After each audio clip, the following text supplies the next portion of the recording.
good evening, good morning, wherever you may well be in the world. I'm very pleased to come and speak to you today about circular economy, what it is, and who is delivering it in practice. I'm just going to share my screen so you can see that now, which is great. Hopefully you've all had a great campus party so far, and that you're going to have a great one moving forward. Okay, so I'm David Greenfield. I'm a visiting professor of circular economy at the University of Brighton. I also run my own research and innovation practice called Sonex and another organisation called Tech Takeback. And today I'm talking to you from one of my volunteer roles. So I'm the European External Affairs lead for an organisation called the Circular Economy Club. That's part of the Circular Economy Institute, for which I'm also vice president. I'm going to explain this in a little bit more detail. Okay, right. So very quickly, Sonex, this is my company. We do a lot of work on research and innovation. We are currently running programs on how much ocean plastic comes from the roads. You'll be surprised to know, you may not be. 28 to 34% of all ocean plastics come from our vehicle tires. We're doing a lot of work on circular economy, and so have just launched circular economy route maps in the West Midlands in the UK, and Brighton Hove City Council again in the UK. I won't go into too much detail about what we do, but if you're interested, you can see the website there. I'm also on Twitter and Instagram as @DrResources. So I mentioned the Circular Economy Institute and the Circular Economy Club, an international network. Circular Economy Institute is a body that is designed to help bring people across the globe together and get them to the same level of knowledge on what circular economy is and how it can be applied on a day-to-day basis. The Circular Economy Club is the network that supports the Institute, and we have clubs, physical clubs, in 280 cities worldwide. I run the club in London, and I support the leader in Brighton Hove running the club there. I also coordinate the 28 clubs in the UK. If you are interested in circular economy by the end of this presentation, then do sign up to the Circular Economy Club. They're free to join, and they're also free for you to set up your own if there isn't one in the city that you live in. But hopefully there will be. Have a look at the website. And if you are interested in learning more detail about what the circular economy is and how it applies in practice, Circular Economy Institute offers training. And if you are interested and want to do some training, there is a charge for it, but get in touch with me and I'll be able to give you a discount as a result of being here at the campus spotlight party. Okay, so as I said, we're global, and ultimately what the club is trying to do is to bring together people who want to know more about circular economy, but want to share it with their neighbours, family and friends. And we have a local community that is in one city or in one town that is interconnected with other cities and other towns across the globe. So when you do join the Circular Economy Club or Institute, you're part of a global family that are all trying to find solutions to climate change using the circular economy business principles as a facilitator of climate change mitigation and adaptation. I mentioned that we had 25 clubs in the UK. This gives you an idea. This number is actually going up. We've got people really interested in this, and it's a good way of supporting your local community and finding like-minded people in your own community. And the Circular Economy Club and Institute provide support to anybody wanting to set up their own club if they haven't got one already there. If you're based in London, this is what the London Club looks like. This is myself and my team of volunteers. Very different backgrounds: fashion, finance, recycling, and we put events on a monthly basis. And in fact, we've got one this afternoon at 4:30 where Katerina is interviewing Karishma, who has just joined our volunteer team in the last month. We also try to make it as practical as possible. So we have a map that is a Google map, which is accessible to anybody, and it tells you what circular economy activities are going on in a particular area. We haven't got this for every city. We've got it for London, we've got it for Brighton, and others are looking at this. But this just gives you an idea of where there might be circular fashion or food or electronics projects or organizations or companies or research going on. And we try to have a good time in our clubs. Now, of course, this is pre-COVID. We haven't had a face-to-face get-together in London since March 2020. But when we did it around circular food, around circular drinks, and really just having good networking sessions. And right in the middle of the picture, you'll see some people holding on to a yellow bar. That's the inside of a London tube train. And we did a tour of circular economy businesses on the Circle line, which is part of the tube line, as part of Circular Economy Week in London. So that was June 2019. God, that seems ages ago. So there's lots of things going on, and different clubs around the world have got different things going on. So I'm hoping that you're listening to this today because you care about climate change. You might have come to this session going, okay, well, I want to hear about circular economy. Or absolutely, you do want to hear about circular economy. But the reason why you want to hear about circular economy is because hopefully you care about climate change. And circular economy is a business model. It's a way of thinking. It's a way that you need to interact and start changing the way that you're doing things, unless you're already circular. I like to call it next life design thinking. We need to start thinking about what happens to the things that we use on a daily basis and what happens to them at their end of useful life for you. And just to give you a few stats, I do a lot on infrastructure and on housing and on buildings and across other things. These two statistics are really quite staggering. The one on the left, 75% of all of the infrastructure that will be in place on this planet by 2050 does not exist. That means that over the next 28 years, we're essentially going to be trebling the amount of buildings, roads, hydroelectric power stations, wind turbines on this planet. Now, if we look at the second quote, 80% of environmental costs are predetermined during the design phase. So if we get this right, we're actually going to put in new infrastructure, which is really beneficial to reducing the impact of climate change. If we get it wrong, we're just going to be adding more and more and more impacts to what's currently happening through climate change. So circular economy is very much around how can we start thinking from a much better perspective. Now, another part of what's happened to us over the last 100 years, 120 years, is the rate that we consume things. If you look to the left of this graph, there's a little line starting in 1900, which is orange, which says telephone on it. And if you look from left to right, that goes from roughly 8% in 1900 up to a peak of around 97% in 2000.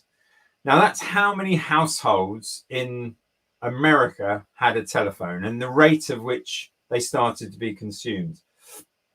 If you then go to the right of the diagram and look at the little black dotted line, which has got cell phone on it, the rate of adoption of the cell phone and the internet next to it is significantly steeper. So between 1980 and 2000, you went from 0 households having a cell phone to virtually 90% of households having a cell phone. And this is one of the challenges that we have around climate change, how we consume things. And we have got much, much shorter timeframes for something new coming to the market and it being rapidly adopted across the world. This, of course, has an impact on the raw materials we use and also what happens to them at their end of their short life. And this is a very interesting diagram. It looks at how long some lifetimes are of certain goods. Now, if we look on the orange on the right, honey theoretically should last forever. I've never tested it. I haven't had honey that's 1 million years old, but theoretically it should, according to the scientists. Similarly, salt and sugar don't have an end life.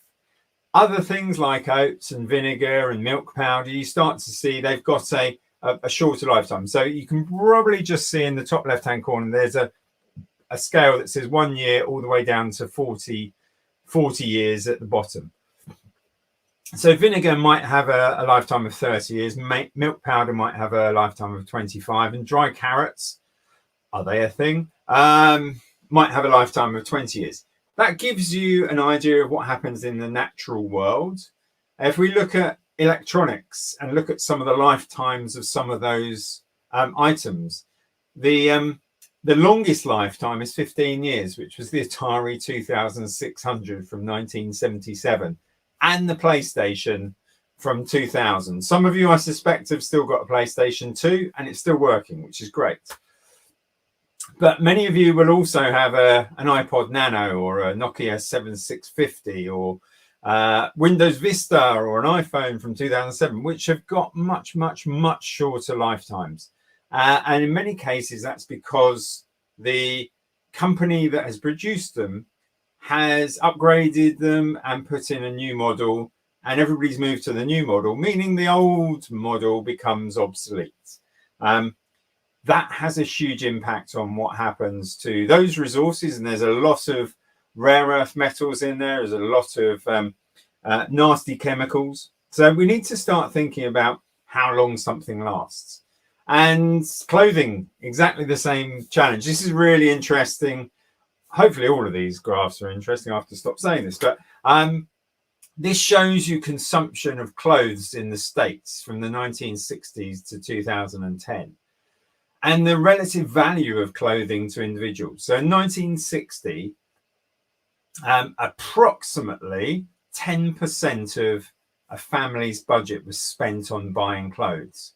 And that bought you 25 items. So a pair of shoes, a couple of pairs of trousers, maybe a couple of shirts and a suit if you're lucky.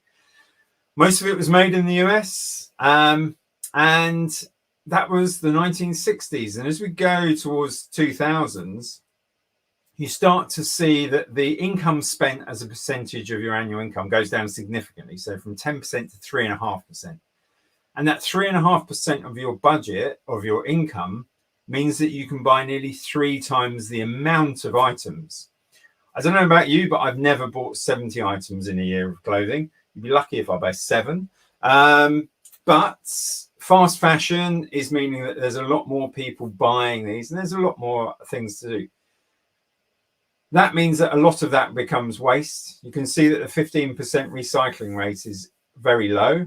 11 million tons in the US are getting thrown away every year. It's a waste of resources, it's a waste of energy, and actually we could do something better with these. So, circular economy, what is it? Firstly, it's not about reducing waste. It's about designing a world where waste is not created in the first place. So all of the diagrams I've just showed you about, you design things so that they become waste and then you create something else. Many people talk about sustainability, and sustainability and circular are very linked. However, from a sustainability perspective, we can continue growing by generating less harm to the environment. So we're trying to reduce the impact of what's already there. In circular economy, what we're trying to do is do good to our ecosystem. So that means moving away from a linear system, which is where we take stuff out of the ground, we use it, we make stuff with it, we use it, and then we throw it away or possibly recycle it. What we mean by circular economy is designing it so it can be reused, repaired, remanufactured, disassembled for harvesting of the parts in the future. And there's lots of different other activities. These can be summarized in this quite detailed but simple diagram. So the 5 business models that we talk about in the circular economy are circular suppliers. If you're designing something or you're purchasing something, look to see whether it's using renewable energy for its construction or for powering your home, whatever it may well be. What are the materials made of? Are they bio-based? Are they fully recyclable? Start to understand the makeup of the things that you're buying. If you're buying a shirt from an online platform, is that made from organic cotton? Is it made from recycled organic cotton? Or is it made from polyester, which has not been sustainably farmed? As a consumer, as a designer, as an entrepreneur, start thinking about the inputs to the system that you're working within. Resource recovery, what happens to stuff at the end of its life? So I mentioned to you next life thinking. You need to start thinking about what happens to the end, what happens to the product or service that you're working on at the end of its useful life. So I'm speaking to you on a laptop. It's a couple of years old. It's refurbished. It's doing absolutely fine. I'm presenting my PowerPoint presentation on a 2008 screen, which is still perfectly usable and actually really good quality. At the end of their lives, what happens to them? In many cases, they get shredded and some of the parts get taken away. But try and think about what you do with things at the end of its life. And using my screen as a good example, how can you extend the life of that product by repairing, upgrading and reselling? Keep the materials in use as long as possible. Now, one of the other business models is sharing. So sharing knowledge, sharing things, sharing access to things. I'll give you examples of all of these in a minute, but sharing is a really important activity within circular economy because we need to share knowledge, we need to share things, because otherwise we all use things once or twice and we end up consuming more resources. Probably the most challenging one for many people to get their heads around is products as a service. So how do we move away from owning things to offering people a service? So a very good example is if you need to drill a hole in your wall, normally you would go and buy a drill and use it, and you put it in the cupboard and probably use it 3 or 4 times a year. Products as a service is actually, I need a hole in the wall. What's the best way of getting that? Is that somebody coming along who is a professional hole driller? Or do you find some other way of accessing the device to allow you to get the hole in the wall? So we need to start moving away from, I need all this stuff in case I need to do something, to, I need this done, how can I get it done? Now, 3 technologies that sit within the circular economy are digital, physical, and biological. You'll know these. These are all really exciting technologies. I'm going to give you some examples again in a minute, but big data, blockchain, RFIDs, radio frequency identifying tags, 3D printing, robotics, energy storage and harvesting. All of these things will support circular economy and will support circular economy in combating climate change. So now for something completely different. I want you to take this as it's meant to be, which is helping you understand what happens to waste at the end of its life. Now, unfortunately, I couldn't put this on to animation, so you get the full emoji diagram. But if you look at the left-hand side where it says treatment, this is essentially the waste hierarchy. So you've got prevention of materials, reuse and refurbishment, recycling, all the way down to landfill. Along the top, you've got different types of waste that you would generally produce at home. And then you've got the emojis. So big green emoji is the best way of managing that material.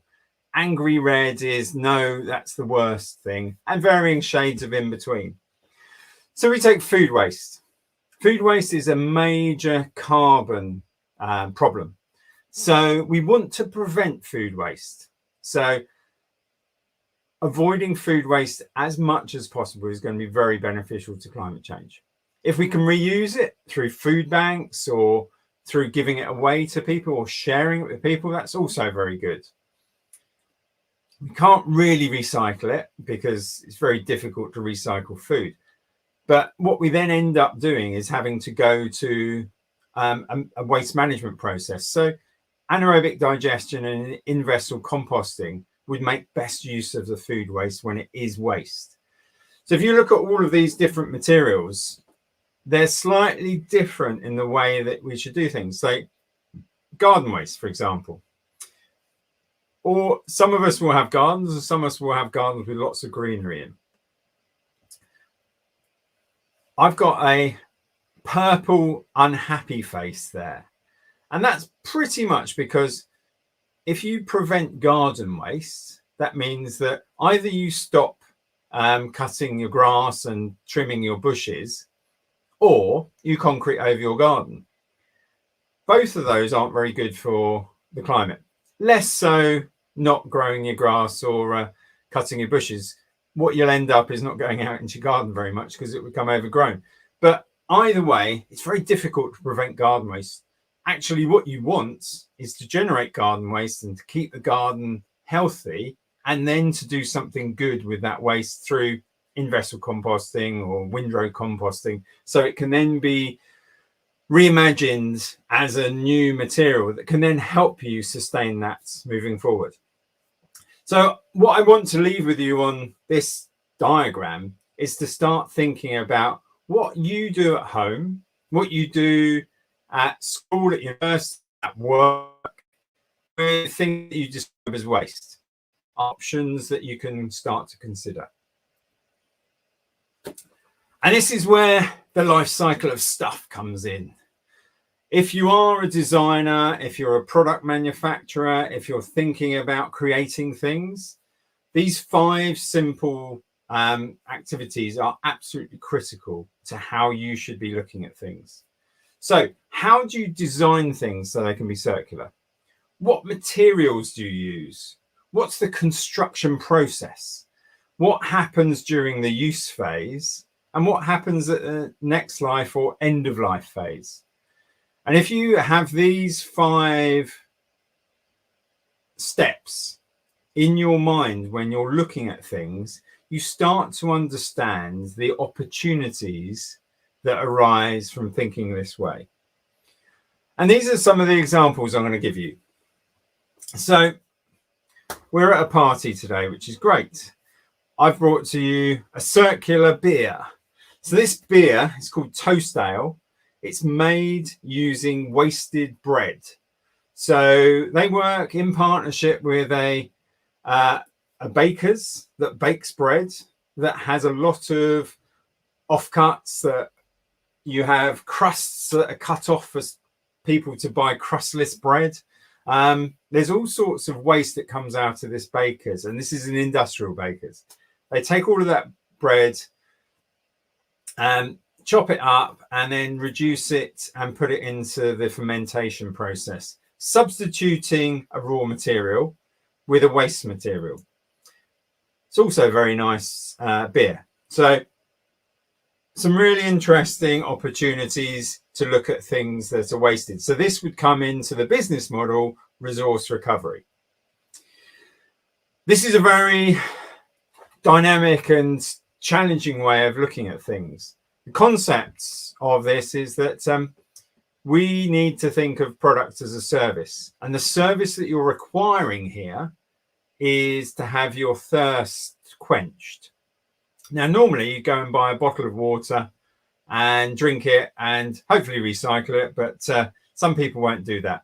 The example we've got in the bottom left is at the London Marathon in 2019, where Nopla have created an edible capsule that is completely waterproof, contains liquid until you put it into your mouth. Once you put it in your mouth, that capsule dissolves and you consume it. So the bottom left is a runner taking a capsule of Lucozade and popping it in his mouth, and there is zero waste, no plastic bottles, and what you've done is achieved the quenching of your thirst. This is where circular economy thinking is starting to really push the boundaries, and you can see that they've created lots of different capsules: orange juice, ketchup, and salad cream. This is a company I'm personally working with. I'm really excited to start looking at alternatives to some of the highly polluting materials that we use in our construction and architecture procedures. So this is a company called Biome, based in the UK. On the left-hand side, you'll see 4 squares. The furthest 2 in the bottom right are a material that is created, a board that is created using coffee grounds at the top left, wheat chaff at the bottom left, and then orange peel in the bottom right. And these have been designed to create internal boards, or as you can see on the right-hand side, to create lampshades. So these are 100% natural materials. They are using a waste product and a natural binder to create these shapes. And they're all completely compostable at the end of life.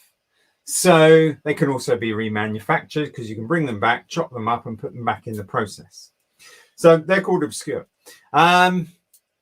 I've left the one with a little bit of mushrooms on till last. That's the other product that Biome are focusing on. Now, they are creating an insulation material for homes that is made using the root structure of mushrooms. It's called mycelium, and essentially the natural world has a network of mycelium webs, which are essentially mushroom roots. And these mycelium are very good at growing on things. So taking some of the other waste materials like coffee grounds and orange peel and wheat chaff, Biome grow mycelium onto those materials and then create a carbon positive insulation panel that can go into homes. Hopefully this year that's going to come onto the market in the UK, but it's using natural materials and it's using essentially something called biomimicry. It's mimicking the way that nature does things.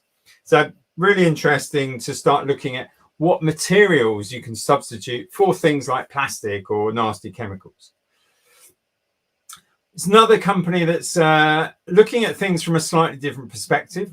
Gaston Wines. We all like a glass of wine. In the UK, there was a lot of people 10 years ago starting to send bottles of wine to family and friends for birthdays or anniversaries. And then get to the house, nobody would be in, so the bottle of wine would go back. Gaston have created a flat bottle that can go through the letterbox.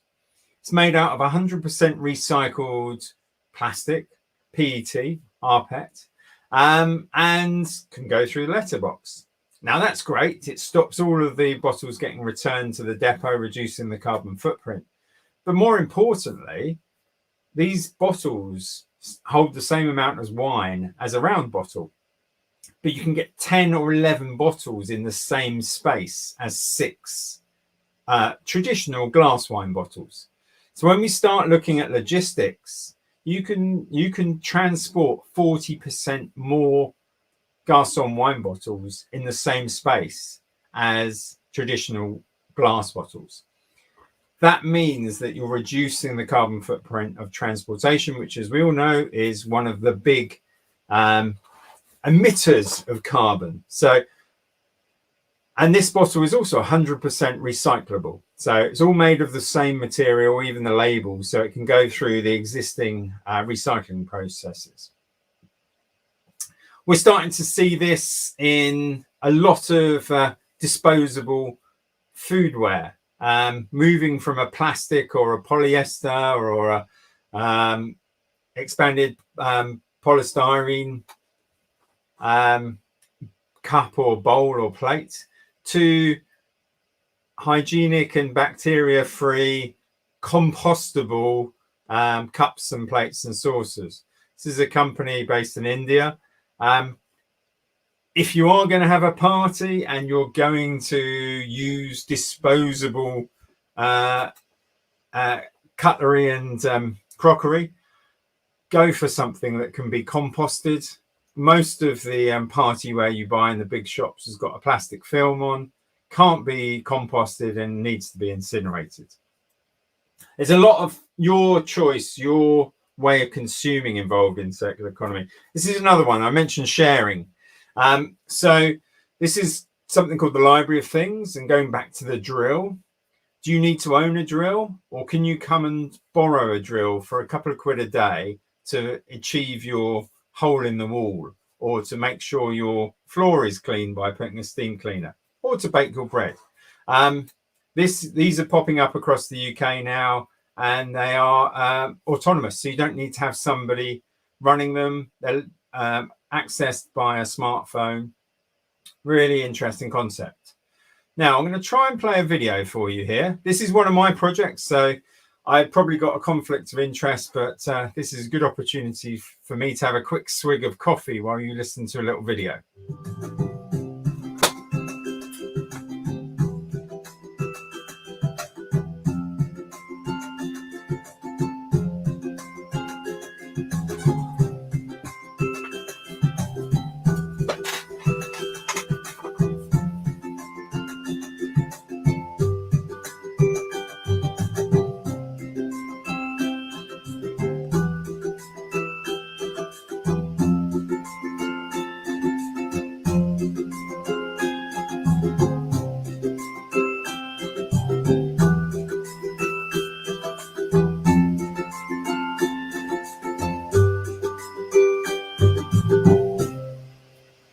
So we set this project up in November 2020. It's been running for 14 months now. We've collected over 31,000 small electrical items from residents of Brighton and Hove. And we've got approximately 6,500 of those reused with local families, local charities, including taking 275 laptops and getting them data erased, refurbished, and a new operating system put in, and then given to school children and families that have currently not got access to computers. So again, another way of how can we extend the life of products rather than just throwing them away. Right. So that's a little bit of what I wanted to talk to you. I could go on for an hour quite easily. I'm not going to, don't worry. But if you do want to know more and you're interested in learning more, please do have a look at the Circular Economy Institute website. These are some of the training packages that are available. And if you do want to use one, there's a 10% discount for you on the screen. Do take down that code and do use it. If you are interested, do get in touch as well. It gives you a little bit more information.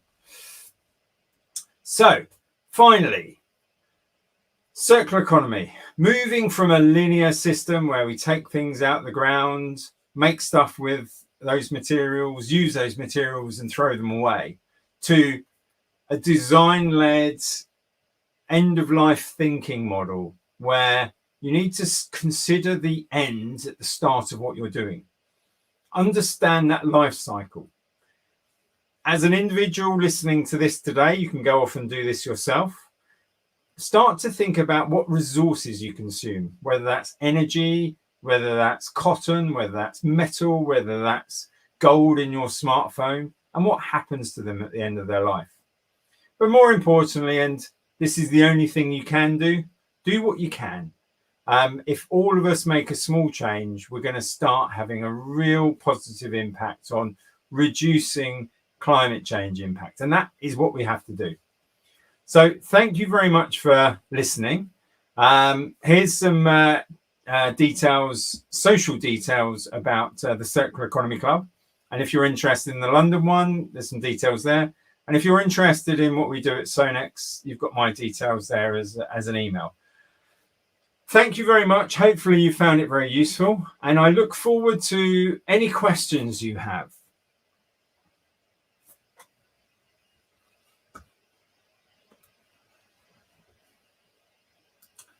Brilliant. Oh, okay.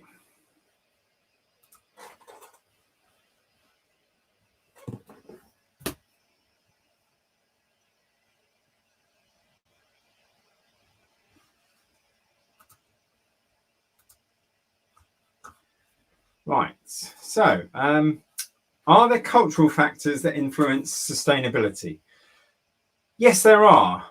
Some of those are around whether or not it's part of the culture to actually respect the materials. I did some interesting work with the Roman Catholic Church and the Church of England, and what we found was that the church was actually preaching that the congregation should focus on the world around them and to respect it. And so there was a lot of people very, very keen to be sustainable, because in the Bible it was saying look after the earth around you. So there's a cultural and religious element there, but also many different cultures across the globe are much better at respecting materials than some of us in the Western world. We have a very poor consideration of the materials that we use. So yeah, the cultural factors are very keen, are very key to influencing sustainability. I think it's very fair to say that currently the people that are polluting the most and causing climate change to be as bad as it is has historically come from the Western world. What we are starting to see is other economies starting to take some of the same direction, such as coal, as the West, and that's going to continue to exacerbate circular climate change. So yes, let's try and utilize those cultural factors. Have we got any other questions? Oh, there we go. Consume more and more, or shortening the product life because they want the money. Can we stop this trend? Yes, we can. We as a consumer can start shopping sensibly.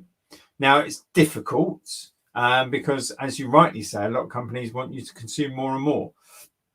So as a conscious or a circular consumer, you should start to think about whether or not actually I'm going to move away from buying a t-shirt once a month to I'm going to buy one t-shirt for the whole year, because it's really high quality. It's been made by somebody that I can see and know where they come from. It's not a sweatshop in a particular Asian company or African company. I'm going to spend a bit more on products because I want them to last. And as a consumer, you might have that choice. You might not have, because you may not have the money. So we need to start moving our purchasing power to those brands and those companies that are offering better quality, longer lasting items. The other thing we can do is start to tell the companies that we don't want this. In the UK over the last 4 years, we've seen a significant increase in the amount of supermarkets that are offering zero packaging products. So I was in my local supermarket last week, and they've got this new area where you can go and get your rice, your muesli, your chickpeas. You bring your own box. There's no packaging. You pay by weight. Consumer power is really positive, and companies are starting to listen. So shop around, start thinking about what you can do individually to avoid consumption, and yeah, speak to your companies if you can. Who's the professional most involved in sustainability, the designer or the chemist? Oh, I wonder who's asking this, a chemist or a designer? Both is the simple answer. Circular economy is about collaboration. You can have a chemist who will design a really, really interesting material, but if it's not designed properly for use, it just becomes waste. Equally, a designer can design something, and if it's got the wrong chemical makeup, I see so many designers put lovely thought into a product, and they use, for example, multi-materials and bond them together with something. I kid you not, I went to an exhibition a couple of years ago, and a company was claiming it was 98% recyclable. And I went, that's great, brilliant. Why is that? And they said, well, this layer is made out of paper. This layer is made out of recyclable plastic. And so therefore it's 98% recyclable. I said, well, what about the glue in the middle that's binding them together? Can you separate them? And they went, no. I said, well, therefore that's 0% recyclable. So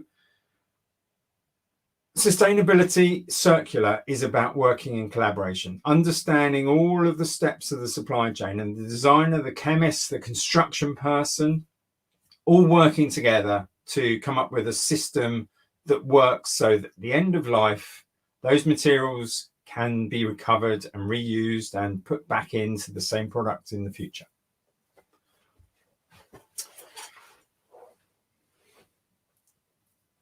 Oh, good question. There are more opportunities to be circular. I think what we're starting to see in places like London, that circular economy is becoming a much more well-known topic, and we're starting to see lots of things changing. Like there's Philips Lighting are starting to charge for lighting by the lumen, rather than selling you a lamp bulb. So we're starting to see a lot more opportunities for sharing, absolutely.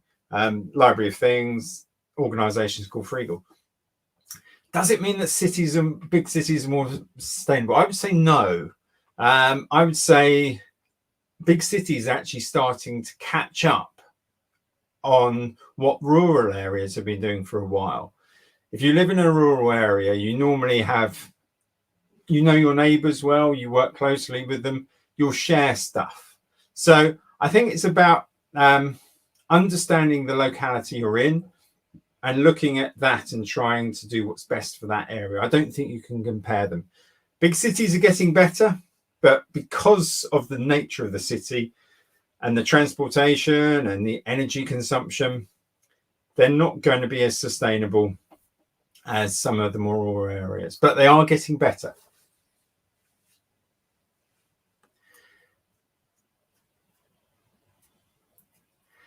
Okay, does responsibility fall more on one person? This is a really good question. It depends what parts of the life cycle you're looking at. If you're looking at somebody creating a new product, then yes, absolutely. The engineers, the designer, the chemists will need to think about the whole circular economy system and start to design things so they can be recovered at the end of life. Those engineers that are making failing products, I suspect that many of them are not, they didn't spend their degree trying to design something that failed. They probably, and we've spoken to some designers that think this and engineers that think this, that go, okay, we're designing something for its purpose, and its purpose is to whatever it may well be. But actually, they're engineers. They want to create something better next time. So they'll get on with upgrading it and going to the next version and forgetting about the old version. So I don't think it's a conscious decision in many cases. Some of the big tech companies, it is, because they want you to buy the new stuff. So they stop servicing the old stuff. We see this on iPhones and mobile phones and laptops all over the place. So yes, I think there's the responsibility does need to sit much more on the C-suite, as we call them, which is the big companies and their board of directors, to take sustainability and circularity much, much more seriously. And I'm glad to say we are starting to see this. And I'll use one very quick example. BMW, massive automotive company. I had the pleasure of going up to their the launch of their circular economy concept car before Christmas. And they designed this car using 5 materials. All of these materials were recycled materials, so glass, plastics, even recycled rubber. And during the presentation, they just subtly dropped into the presentation that they've got a new mantra within their engineering system, which is secondary first. And what they mean by that is that all of their engineers, when creating a car or a automotive product, have to think about using secondary raw materials first rather than virgin raw materials. So if we can get companies like BMW thinking like that, we can get a lot more companies thinking like that.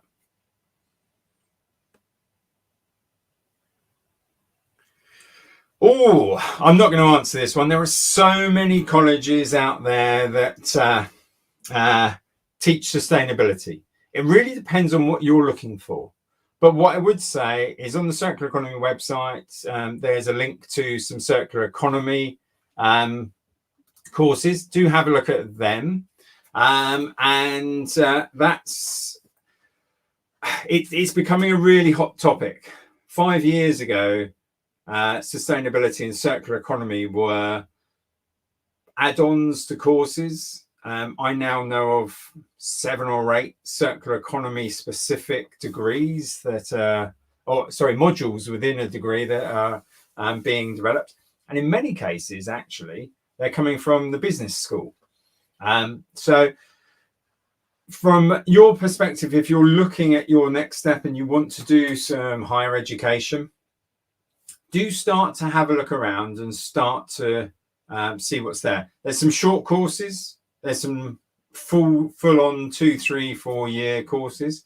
And of course, ask the colleges that you're looking to go to. And if you're in a particular area that hasn't got a college which is offering anything on sustainability or circular economy, you can now do some really good online courses. So I will say this.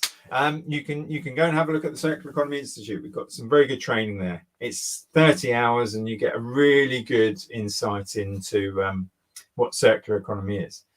But do shop around and try and think about what you want to get out of your education, because that's fundamentally what you're doing and how you're going to apply it in the future.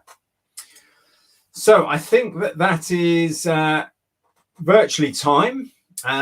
We've been talking for nearly an hour, which is great. I'd just like to say thank you very much for coming to listen to me today, and to remind you that circular economy is a way of thinking, but it's also a way of doing things. So as you go away from this presentation, do start thinking from a circular perspective. Think about the materials that you use or purchase. Think about what happens to them at the end of life, and think about what you can personally do to reduce the impact of climate change by thinking more circular. Thank you very much. I'm David Greenfield. I will say goodbye.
Hi, everyone.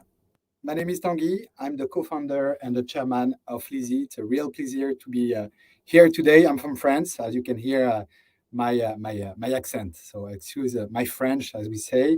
And today I'll be super happy to talk about the rise of circular business model in retail. It's a very hot topic in the circular retail industry, and this is what we're trying to tackle.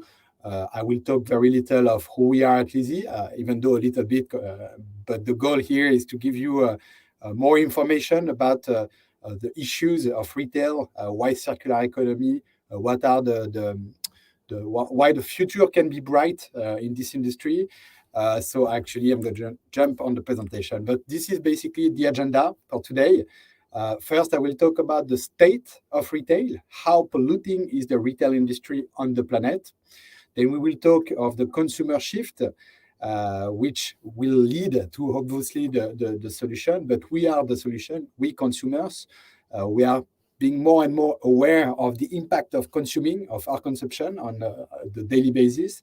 And we are leading to solutions, and obviously it's just one of them. Then we will talk about the circular economy applied to the retail industry. We will talk about the new circular business models, rental, resale, subscription, and we will talk very briefly on why the COVID-19 might be a good opportunity for those business models. And then I will very quickly tell you how we are trying to build a more sustainable retail with the company we co-founded 3 years ago, which is Lizzy. And I will be more than happy to spend some time to answer all the questions. I hope there will be tons of them. So let's start with the state of retail. So the question I usually ask is, why is retail a major polluting industry? I'm not sure we can answer with all of you guys here today, but there are many different reasons. Today, retail has become the second most polluting industry. It is more polluting than the boat transportation and the plane transportation combined together. It is just an absolute nightmare for different reasons. Obviously, we keep overproducing. Brands today keep overproducing, which leads to overconsumption. Especially, we talk about the fast fashion companies like Zara, H&M, Primark being the worst, of course. But we keep producing. We keep pushing consumer to buy at a very cheap prices, which obviously is a problem, because if it's cheap, it means that we use synthetic fibers, which are super polluting, that end up all the time with micro particles in the sea. So the use of bad fibers, of bad fabrics is obviously a huge issue. To buy cheap cotton to build the clothes that we wear on a daily basis, obviously you need to overproduce cotton. So we use pesticides that pollute the soil, that at the very end pollute all the oceans, all the rivers out there. Transportation is a very little portion of the issue, but it still represents 7% of the impact of, for example, a sweater before it arrives in the store. 7% of the impact, the carbon emissions are at the transport level. So it's rather low. Really, most of the impact is done at the consumption, at the manufacturing of the goods. Energy, obviously, when you manufacture a product, you need energy to power your manufacturing, to power those vehicles that will transport your goods, to power your stores, to power your warehouses. So you need a lot of energy. And at the very end, the big problem is us. We keep buying stuff that we don't use. Obviously, there are no planet B. Consumers start to know it, and we need to change, and brands and retailers need to change. Even fast fashion retailer like H&M are going really in the right direction, trying to transform who they are. Talking about fast fashion, just to give you a sense, a company like Zara, they produce 24 collections a year. If you look at the regular, which is a medium luxury industry in fashion, there are 4 collections for every season. Zara, they churn the products in their store twice a month. So nonsense, I would say. So those basically are the big issues, I would say, the main issues in the retail industry today. So there are solutions, which is a good news. I'm not here to just say that we are done. There are no planet B, but it's still time to do something about it. There are tons of solutions. I just listed some of them that I think are the most relevant in the retail space. Eco-designing. Today, we are still producing goods for the linear selling model. So products are basically used once. We strive to make them better so they can last longer. But tomorrow, we have this conviction that the goods will last much longer, and then we will help, brands will help to remanufacture, to rebuild from those goods so they can last much longer. Also, more and more, even in cheap companies, cheap products, we can see that there are certifications. We use natural fibers. We use cottons, which is organic, and this is obviously great because it doesn't pollute the soil at some point. We also strive, especially the big groups now, to use renewable energies. I just saw this new huge distribution center of PVH. PVH, it's Tommy Hilfiger, Calvin Klein, that is powered 100% with renewable energy. So there are solar panels on top of their building. It means they don't take energy outside from what they already produce themselves. Local production, obviously, with the COVID and the sourcing issues, it's a big topic. Brands try to bring back their production to Europe, even in the Eastern countries or in Portugal a lot, which obviously make sense, not necessarily just on a sustainable basis, but on a social basis as well. Also, they are trying to take chemicals out of the goods. They are trying to use new ways of vehicles to transport their merchandise, like hybrid technologies. They're also trying to plan better their logistic and transportation. Instead of having like 10 trucks that go from one place to another, they might be only 5 trucks in the month, but they are full because most of the trucks today are empty all the time. Also, less collections. I think it's Balenciaga that just announced a year ago that they will stop 4 collections, they just do 2 anymore. So obviously going from 24 collection at Zara would make sense just to go at 12, like did H&M. H&M, it's still 1 collection a month, but they rather reduce this number. Also, building awareness to the consumers, buy less and better, and mend your clothes. It's not because there is a hole in your jean that it's dead. Just mend it, repair it, alterations. So it's really they have a role, those players, those retail brands, to help the consumer understand what's their impact when they buy a pair of jeans. They have to be more transparent. There are laws actually that oblige them to be more transparent. In France, we just actually released a law last year, the 31st of December 2021, where now products that haven't been sold in the stores cannot be destroyed anymore. It's a very good beginning, and governments are more and more making it an obligation to be transparent, to push the awareness of the consumers.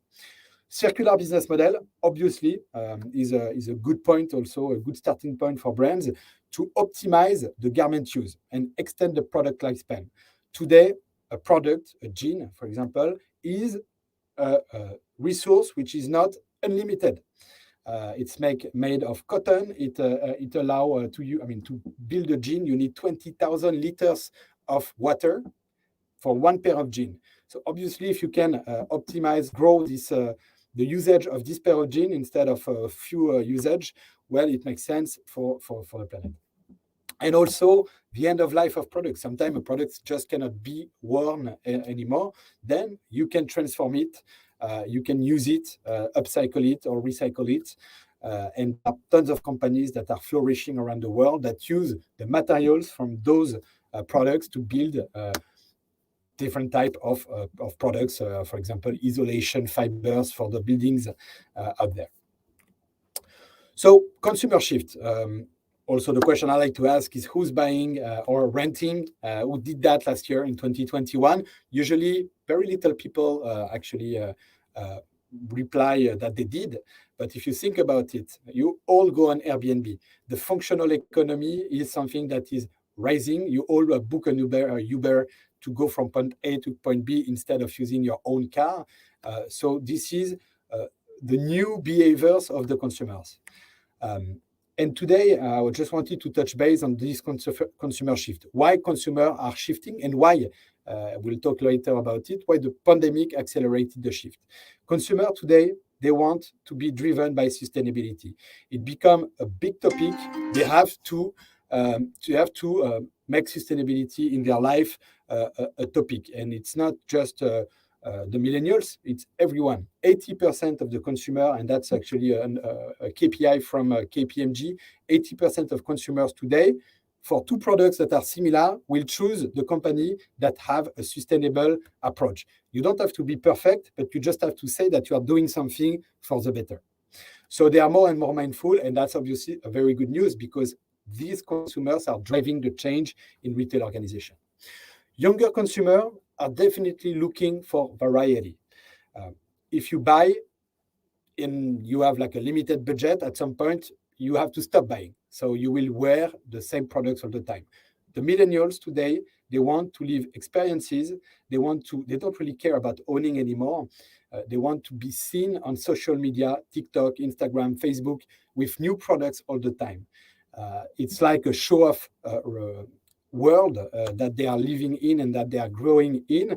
And obviously, when you start renting or when you buy products secondhand, you will spend less money at the very same time. So you can rent or you can subscribe to your best brand, your favorite brand, and change your wardrobe every month. Also, there is subscription e-commerce, which is a good way to engage consumers and where they can seek for variety, as I just said, because there might be a curation that will help you dress correctly and impress in society. There are companies like Rent the Runway in the States, which is amazing, providing hundreds of brands on demand, so you don't have to buy your clothes anymore. You can just subscribe, and every week just get the new clothes you want and just shine in society. And obviously, affordability, when you buy secondhand, when you rent, again, you will buy less expensive products, and at the very end, you will enjoy more. So it's own less, wear more. The shift happened in different industries before really the fashion and the retail industry. If you think about it, you don't buy music anymore. You just subscribe and you have access to unlimited music on Spotify. It's the same with Uber. It's the same with the scooters in cities like Lime. Cars sharing, same. You don't buy a car anymore. You just share a fleet of cars that is available around you. You don't necessarily buy houses for your vacation. You just rent it. Netflix is exactly the same. And in France, there is this company which is interesting. It's June. They offer on demand, like you subscribe to diapers for your babies. So you don't go to the store anymore to buy diapers. You just subscribe, and according to your consumption, every month you will receive the right box with the right number of diapers. It's an interesting case, and it's coming to everything. Everything will be tomorrow on demand. It's obviously super interesting for the brands as well. So circular economy in retail. So the question I like to ask here is, who's the world's best circular economy player? Who is producing absolutely no waste at all? Obviously, it's not us humans, but it's Mother Nature. If you think about it, everything in the nature is built at some point and die at some point and create resources for something different. In this forest, the rain will be transformed into trees. The trees will create leaf. The leaf will fall. The leaf, that has fallen will create pits to grow a new tree tomorrow, thanks to the water. So everything is fully circular, and that's obviously the concept of the circular economy. It's going from linear make waste, where we take natural resources, we transform them, we make products out of it, we use it, and then we dispose. And when you know that 87% of the product in fashion, for example, that you buy are not recycled after and end up in landfills with all the plastic and the polymer fibers that they have, it's a problem. So obviously, the goal in retail is to go from, like to go to the circular economy, where raw materials allow you to design products that will be sold or rent or resell in the retail channel. Sorry, then it will be used. Then after, you will be able to take back this product, to recycle it, or to make it available again for another user, and to design new goods with it. I just want to show you a few examples of companies that really inspire me in this field. There is in the fashion space, Mud Jean. It's a Dutch company based, I think it's Dutch, yes. I think they are in the Netherlands. They are making jean with old jeans. So they take your old jean and they make a new jeans with it, and amazing jeans. And you can just subscribe, and every year or every 2 years, you can just send them back and collect a new jean. And they are just amazing. Their design are amazing. I really encourage you to go at least check their website. It's a really good company, and they take basically your old jeans to create new jeans, reducing the impact big time on the blue jeans that you wear. Fairphone, it's another Dutch company. I'm half French, half Dutch, actually, so that's why I have some good examples out there, and they're really good and quite advanced in their thought of the circular economy. Fairphone, they basically took an industry, which is the phone industry, the hardware. They create really the hardware, the device, and they thought that today we encourage you, when you buy an iPhone, for example, to change your iPhone every year, every 2 years, which obviously is not sustainable at all. So they said, actually, why people are changing their phone all the time is just because sometimes their battery is dead, or because their camera is dead, because like a little component of your phone is dead. So why changing the whole device when you can just change a little component of it, like the camera? And they created a phone which is, I believe, 85% repairable. So you can just buy on their website a few pieces, and they tell you how to change it yourself. So you can keep the same device for years, really years, like 10 years. You will just have to change the components, and yeah, it's quite a game changing for this industry, and they are running on Android. Another one that I like, very different, but it's Pinatex. It's a Spanish company that use the pineapple leaf fibers. So something that today is useless. They take those pineapple leaf, to create a new leather, a new material for the retail industry, with what you will be able to buy, to use, to create clothing, to create bags, to create accessories. So again, it's a nice circular project that I like to talk about. So circular business model. There are few. Actually, there are two big, I would say, main circular business model in retail. Obviously, the second hand is the one that everybody know, because it's been years that there are thrift stores down the streets that are collecting and selling products locally, physically in the stores. But some players really changed the game of the second-hand industry. Obviously, Vinted, that you all know, Vinted is just making it super cool, making it so seamless, so easy from your couch to really buy a product second-hand. And every millennials today are using Vinted to buy, to sell. Sometimes they even make money. They buy products that they sell cheaper, more expensive, sorry. And they are actually doing that to change their wardrobe all the time. And that's Vinted, but there are other in the luxury field. There is Vestia Collective. There are brands like Patagonia that created wornwear, where they take back their products, transform them to sell a new goods from Patagonia at a fraction of the price. So brands are going really towards the resale big time. It's an industry that grows super fast, 21 times actually faster than the traditional retail industry. It's a market actually. Here it is saying that by 2023 it will represent a 50 billion market size.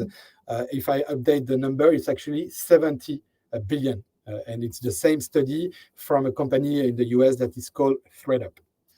So the perception of used goods has really changed, and that's obviously for the better, and technology is making that change possible.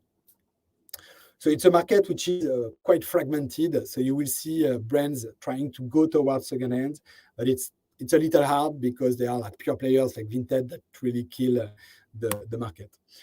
On the other hand, you have the rental and the subscription, I would say, rental space. It's quite new. I mean, everybody in his life at some point rent something, an apartment again, or rent a pair of skis, or rent a kayak to go in a river.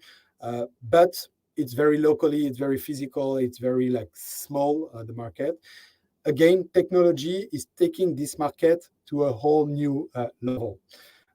There are platforms, B2C, multi-brands like Rent the Runway, which I talked about earlier today, which is now a unicorn in the States, that are making the market and the model thriving. But there are also brands that today are going from selling to renting.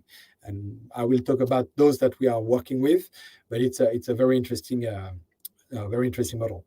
So we push this model big time because today there are data which are sad, but 50% of the product in retail that today we buy, we don't use them. Okay, so it doesn't make sense, but sometimes they are so cheap that you buy them because, okay, it doesn't harm really to buy it. So I just buy it, but I will never use it. So there is also a shift, as I said earlier, from demand over accessory over ownership. So you rather use rather than own. Owning is really something that is disappearing in the need, the Maslow need of millennials at least. And it's a business model which is highly profitable because obviously one same good will churn enough to generate 3 times the revenue that you will make when you sell. For example, we rent a tent with some brands, the tents that cost 200 euro at the end of the subscription, at the end of the rental life of the good, we collect from the same product 600 euros. So again, it's super profitable while super also sustainable. We decrease the carbon emission with 1/10, for example, of more than 60%. Average in retail, I would say it's between 50-60% of carbon emission less. So obviously it's sustainable, profitable. It makes absolute sense for people to go. I just wanted to show you some players because you might say, okay, that's something actually quite new, quite small. But if you look at this market, I just it's not, they are not all there, sorry, but here is a list of rental players and resale players. So you will see some big names, which obviously you know, and there are some in rental, there are some in resale, and it's growing. This list is growing like months after months, and it's a very good news, obviously. So of course, in the H&M is doing both resale and rental in some markets. There are companies like Nike, Adidas, Picture, Ralph Lauren, Eram from in France, Petit Bateau, who are doing rental resale. It's amazing, and it really shows the trends and the direction of the market. And obviously, it's very good news for the planet, but also, of course, for Lizzie, who made their business around this e-commerce world. So about Lizzie, how we are positioning ourselves in this market, this circular economy in retail. So we created Lizzie 3 years ago with my co-founder, Anna. Anna, she is an engineer who created a company in 2013. She was the first European pioneer renting clothes for babies and pregnant women. She thought in 2013 that it would make sense to rent those things rather than buy them because your kids are growing so fast that you don't even have time sometimes to have them wear what you bought. So why not creating a brand and renting it? So it was a B2C brand, it was a brand. And then we went from a brand to a B2B software company, which is Lizzie. And why we created the company, you understood, it's really to help the major retail players in the world to go from linear to circular and to avoid the underusage of the products. So that's really in our DNA. We are trying to push rental and resale business model for the brands. We have a white label solution, so you will never see Lizzie somewhere. It's always a brand. For example, we are renting tent with Decathlon, the sporting good company. At Decathlon, you can wear a tent, trekking gears, camping gears. You can subscribe to bikes. This is not Lizzie. It's really Decathlon that allow this service with our technology. So we are a software as a service, a solution that allow a brand in 2 months to really launch those new business models. So good news, since we created the company 3 years ago, we met more than 300 brands, retailers, distributors, and today 90% of them want to go towards the circular economy and its new business model. So that's obviously a very good news. And you saw that the list of retailers is growing. But today they don't necessarily know how to address it because they have no experience or very little experience. I mean, re-commerce, circular economy is something which is quite new. Today, they are all selling products, not services. When you rent, for example, we don't really care about the product itself. You come for a functionality. You want to rent a tent? Fine. This is a tent. It's a perfect tent. You will enjoy it. I don't really care that it's from this year or from 3 years ago.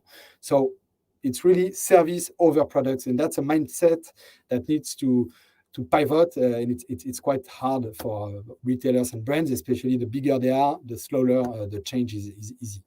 And technically speaking, e-commerce solutions have been created to sell, not to resell or to rent.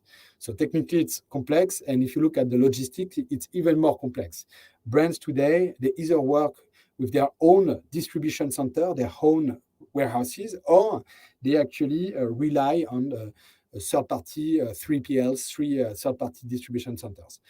Those distribution centers has been made same to fulfill orders from your stores or from e-commerce. So you buy a suite from Adidas, they send it to you in timing which is amazing, like in 2 days or sometimes even faster, they can deliver you. But at the very end, if you send the product back, sometime, unfortunately, it is cheaper for brands to destroy the goods rather than putting it back to the stock because the return management is still at its very early days.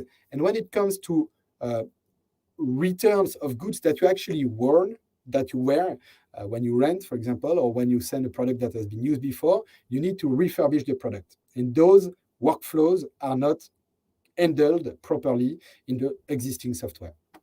So that's why, obviously, we created Lizzie. We created a software that is called the Recommerce Management System that help a brand to launch, pilot, and scale their best recommerce offering, mixing rental in resale. And we do it in only 2 months.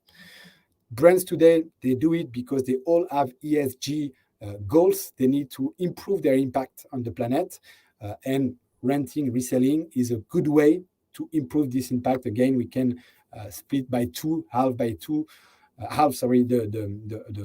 carbon emissions while reusing the same goods, but also it can be super profitable for them. Again, we truly believe that if you don't mix sustainability and profitability, you will not go anywhere. Sustainability is great. However, there are shareholders behind every company in retail. They need to make money at the very end. So you need to combine the two, which is challenging. Brands, they also go towards resale, re-commerce, because today they have products that they haven't sold. They either can discount it, sometimes they can destroy it simply, but they can also use this stock again to create new services like rental. The people today who buy secondhand or the people who rent are not the people that buy. And that's very important. It's a very beautiful way to target new clients, potentially to bring them to your store if you have stores to click and collect a product. It's a good way also to increase what we call the customer lifetime value. If you provide like a subscription service, for example, you subscribe to the brand, and every month or every 2 months, you will receive new goods.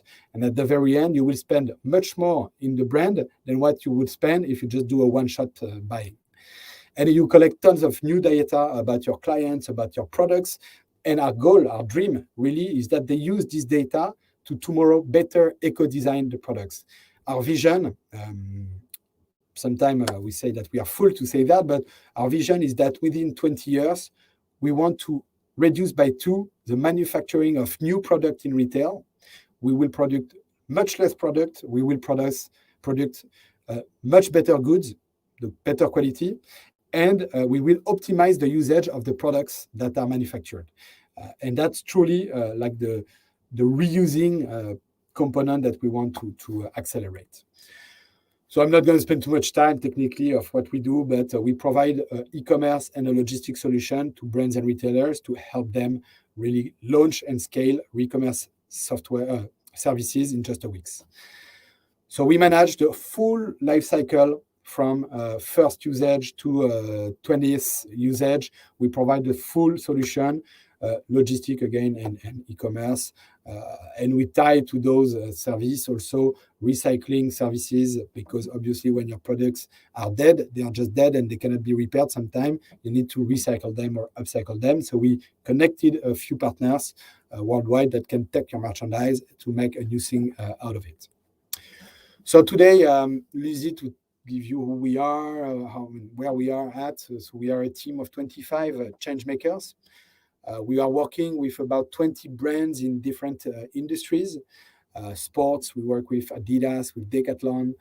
We work in the kids industry, not necessarily just the clothes, but also like Petit Bateau. We work also with Cultura in France, who are renting musical instruments for kids. And we work also in the fashion industry with companies like Mage.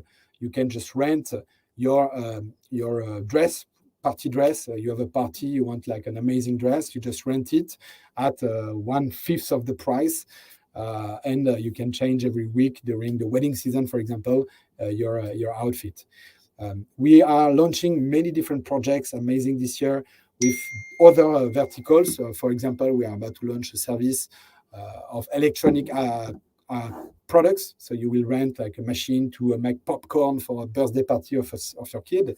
So we have this belief that tomorrow you will be able to rent or to buy secondhand every single product straight from the brands. You want an Adidas product, you will be able to buy secondhand from Adidas, with, of course, the certainty that the products will be just in perfect condition. So we work across 20 countries today, in the Middle East, in Europe, mainly, and in the UK. She's not in the Europe anymore, unfortunately. We are part of a very powerful ecosystem. We see that the ecosystem around circular economy and retail is growing super fast, which is obviously a very good news again for all the players, all of you that want to go in the field. There are tons of opportunities at every step of the way of the supply chain and the product life cycle. And that's obviously good news.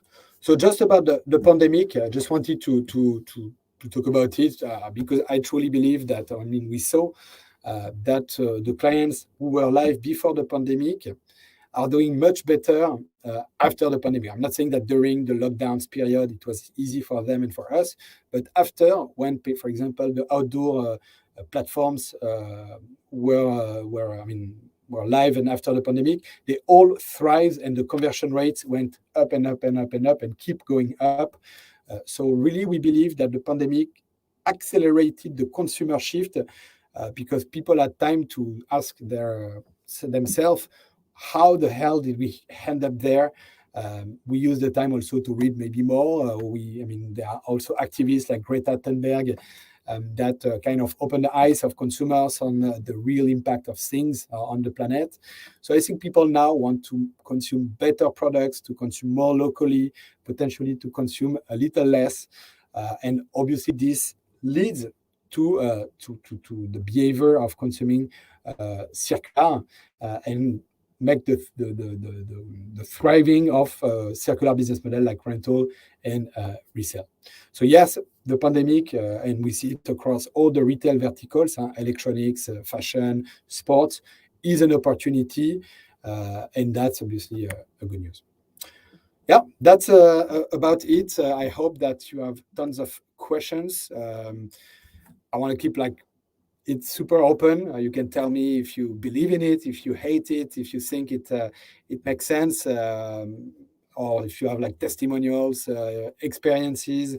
Happy to answer any questions. So I guess they will go on the chat.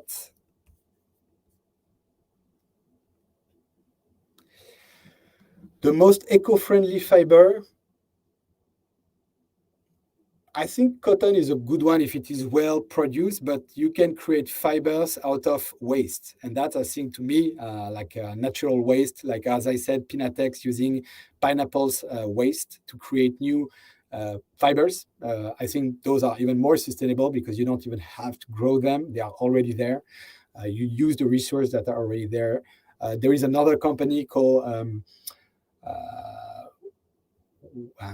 something like Green Whisper, based in India and in France. We are making lasers and fibers for the textile industry and paper industry out of like waste from the bananas in India.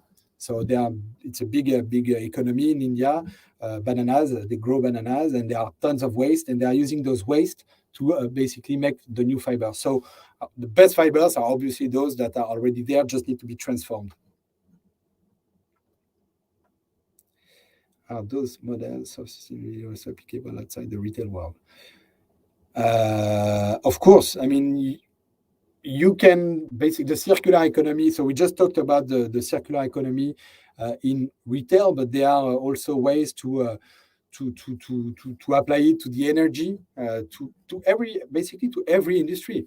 To really every industry, you can apply the automobile industry to energy. I would say is a good one. Like we are using more and more energies, but there are more and more ways to create green energies. So yeah, you can apply it to many different verticals for sure. So is it good to address more sustainable?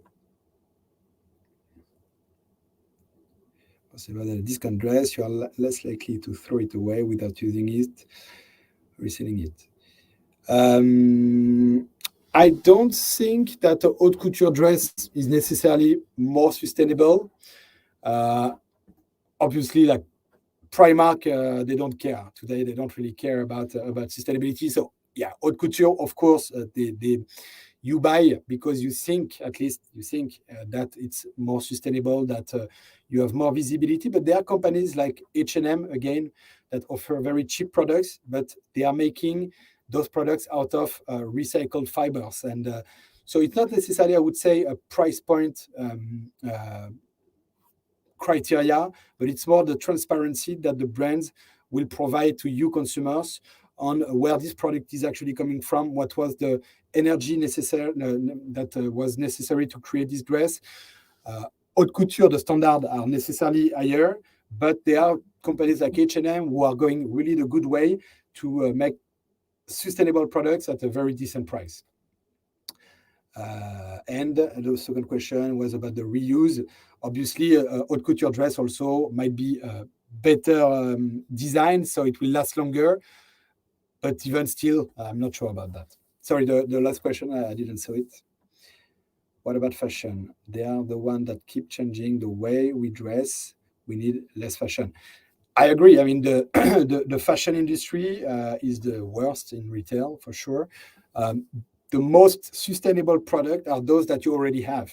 And that's why the only way really to make retail more sustainable at the very end and to save the planet somehow is really to reduce the production. We need to really split by two the number of products that are manufactured every year. Otherwise, I mean, you can still rent or buy secondhand if you keep consuming more. Is not it's not going to change anything. So we need less fashion, absolutely. We need to reuse what we already have, and at the very end, again, produce less, optimize the usage of the new goods. What can I study to improve retail market sustainability? There are good trainings which are provided by different players. We are very close to the Ellen MacArthur Foundation in the UK that offer trainings and MOOC online trainings on the topic of sustainability. So I would say go check the Ellen MacArthur Foundation. They have amazing stuff to share with you guys.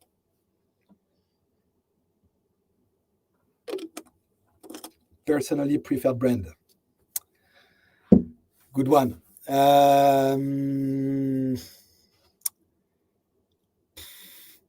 I don't really have a preferred brand. It has to be Italian, I guess.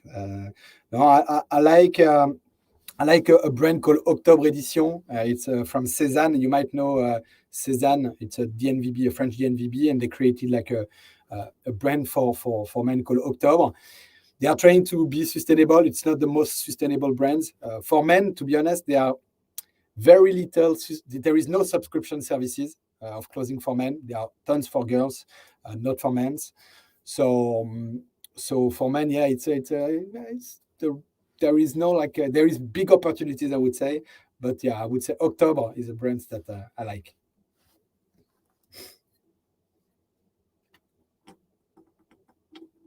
Any other question?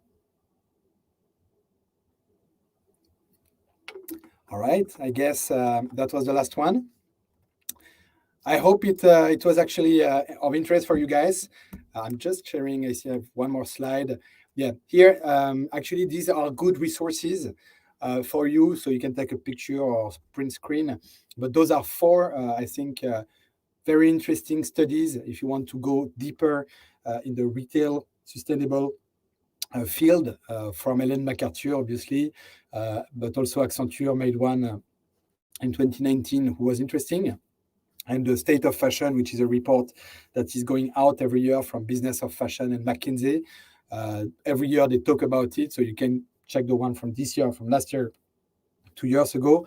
But yeah, the latest one, I would say the most interesting one is the one at the bottom left, which is the circular business model. The third one, the number 3. Those are good readings. You can definitely learn a lot about circular economy in retail with that. And that's my email address. So if you would like to ask questions, more questions down the road, feel free to contact me. I'll be happy to answer. I'm not the fastest answerer, but I always answer at some point. Thank you very much. I guess that's it. Yeah. See you soon.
Hi to everybody. I'm Silvia Gasparetti. I'm in charge of the Circular Economy Unit of Enel Green Power.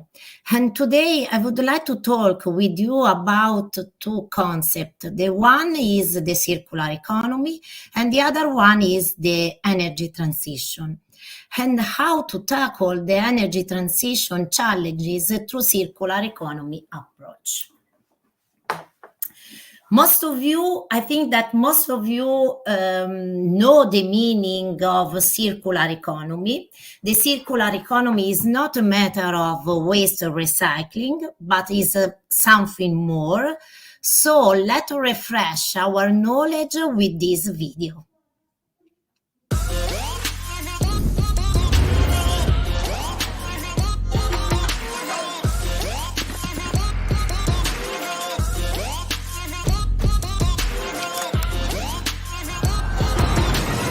We live in a world with finite materials. We are throwing an awful lot of electronics, plastic, food, carpets, Clothing. away. It's a waste of precious materials.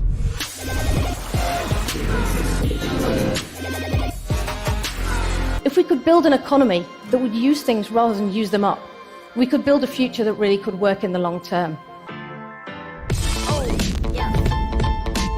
You design the product in a way that Can be taken apart. Once the consumer has finished using them, you remanufacture it and give it out again. You can reduce your production costs hugely if applied correctly. Instead of garments ending up in landfill, companies can repurpose it, reuse it, making profit out of their waste. We take some resources from nature and bring it back in the form of nutrients. It's very much a natural cycle. We use 70% less water than conventional agricultural methods. Our packaging is not a waste, it's something that you can consume and eat. We redesign everyday products to make them fully recyclable. We farm as close to nature as is possible. The H&M Group has set ambitious targets to use 100% sustainably sourced materials. There is a lot of conversation about not buying clothes, but different models where you can rent clothing. We develop fully modular headphones that we offer on a subscription basis. The circular economy itself is inevitable in my view. it's not one fix, it's about the entire system being redesigned. this is to me the only way to fight climate change, to fight pollution, to fight waste. This is a business model that stacks up. Global companies cannot survive in the future without transitioning towards a circular economy. That is a really exciting future.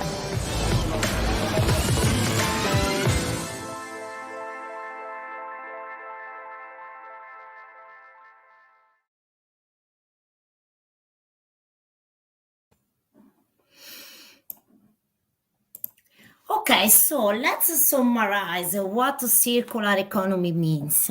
Circular economy means design out of waste and pollution, means keep resources in use for as long as possible, minimize residual waste, recover and regenerate products, materials, and resources. If we put in place all these activity and initiative, we can reach the main goal of circular economy, that is decoupling the growth from the resource consumption. Some experts have been evaluated that the value underpinned to circular economy is about 4.5 trillion of dollars. So let's go to the other concept, the energy transition. Energy transition is a shift from fossil fuel energy production to a renewable energy production. And it's linked to the climate change. It doesn't change too much either. Media talks or not about climate change. The phenomenon remains, it exists. And it is something is happening now and something that we are experiencing now.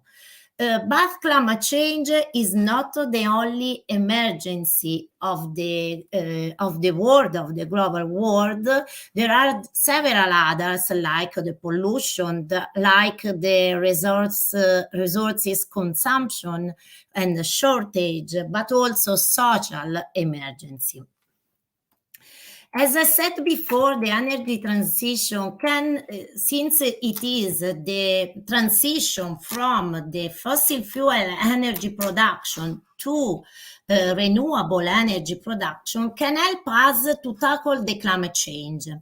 And the video shows how society, companies, and also all of you can contribute to these battles. Climate change. It's real, it's serious, and it's up to us to solve it. In the last 2 decades, we've experienced 14 of the hottest 15 years on record. By 2050, drought and chronic water shortages could impact 1 billion people, while millions more will be at risk from coastal flooding. It can seem overwhelming, but there's reason for hope. If we embrace solar and wind power to their full potential, we can cut the world's yearly carbon emissions by 1/3. Already, Germany generates 27% of its electricity from renewables, with a goal of 80% by 2050. Denmark has shown it can produce more wind energy than it can use, and England is building the world's biggest offshore wind farm. Communities large and small are taking steps. A new public building in Mexico City has an exterior that breaks down air pollutants, erasing the effects of 1,000 cars each day. Paris installed street tiles that harvest energy from foot traffic. Other cities are paving streets with smog-eating concrete and sidewalks with recycled materials. Individuals can make a difference too, through the choices we make every day. If every American driver drove 10 miles less each week, it could eliminate more than 100 billion pounds of carbon from the air each year. New innovations are making important strides possible, and more are on the way, but we can't wait. Reimagining our world's energy future will take a shared sense of urgency from countries, companies, cities, and all of us. Working together, real change is possible. Learn more at natgeo.com/climate.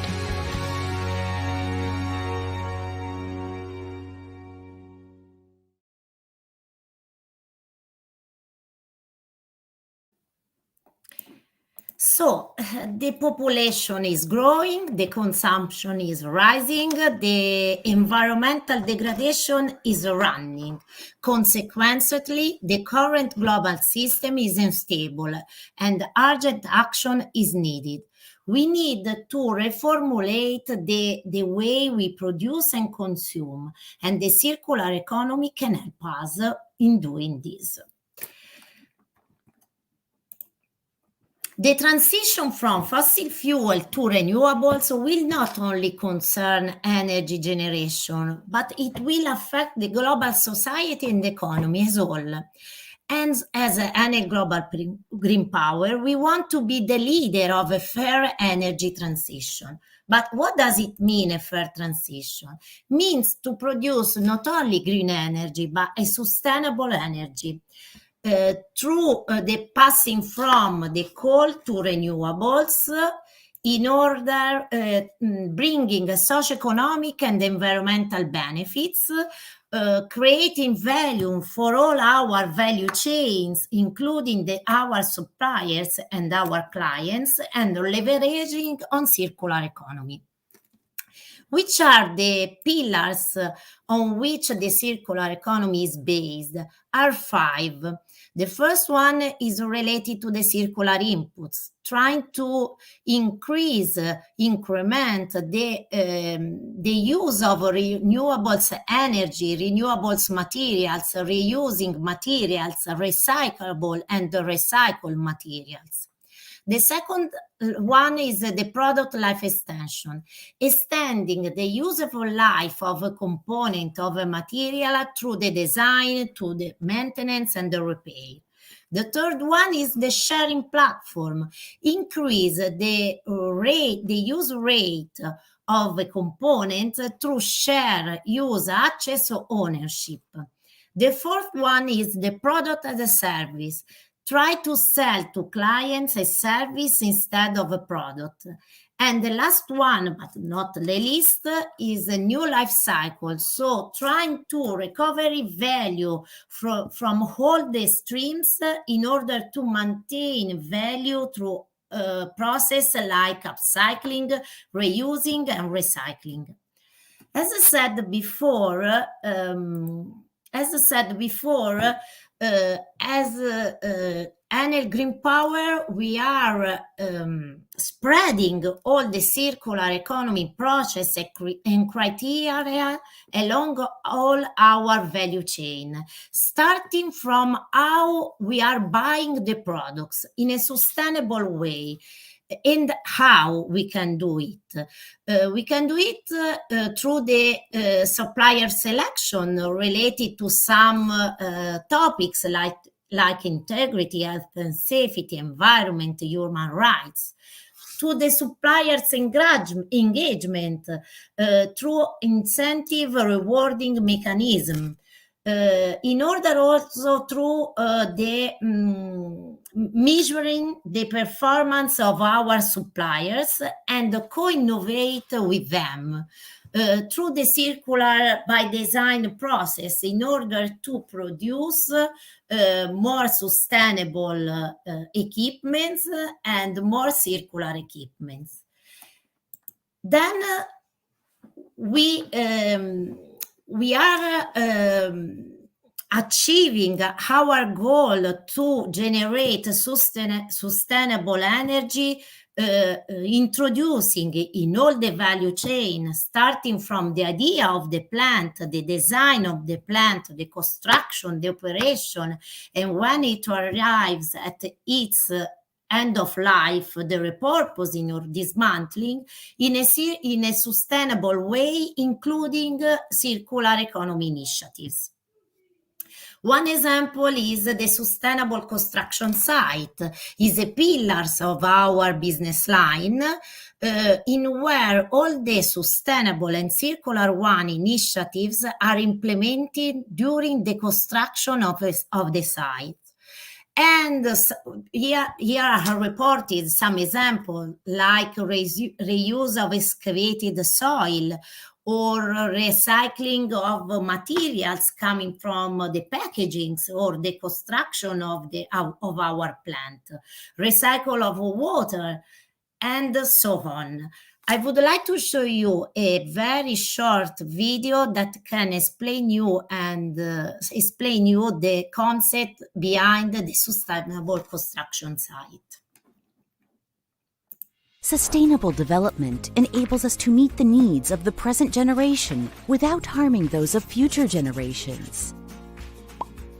Every time we build a new power plant, we start by listening to everyone who's involved in the project, the main stakeholders, employees, local communities, and institutions. Sustainability begins with SICA, an analysis of the social, economic, and environmental context. And this provides the basis for the selection of sustainable actions.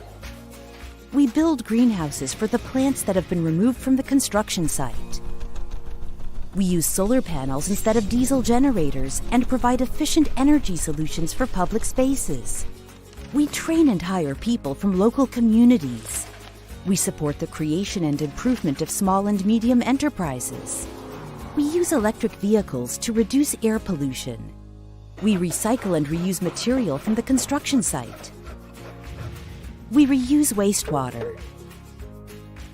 These sustainable actions bring many benefits. For example, in 1 month for one site, 35 cubic meters of water were reused. That's the equivalent of 70,000 water bottles. 2,600 liters of diesel were saved. That's the equivalent of 350 fish bowls. 117 tons of waste were recycled. That's the equivalent of the weight of 25 elephants. And in some projects, we trained and then hired more than 1,000 people. Building a new power plant means building trust. A sustainable construction site creates shared value for the company, local communities, and the surrounding area.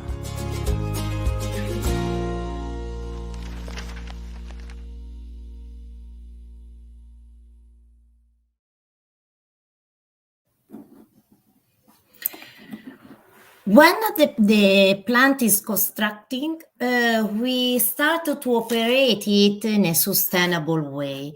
This pillar started in 2017 with around 40 initiatives, sustainable initiatives. Up to date, we reach around 20,000 of initiatives. Some of these, for example, are the substitution of mechanical cleaning system for the solar panel in order to not use water, especially in those places where water is stress water geography. Please, I would like to also show a short video related to the sustainable plant. Sustainable development that meets the needs of the present generation without harming those of future generations. Question: what do the following have in common? Bees, falcons, beer, vegetables, a school, thousands of trees, and a mountain bike. The answer is our renewable energy, which is produced by the sustainable power plant model. Thanks to a combination of operational efficiency and the circular economy, which keeps environmental impact to a minimum and creates shared value for communities.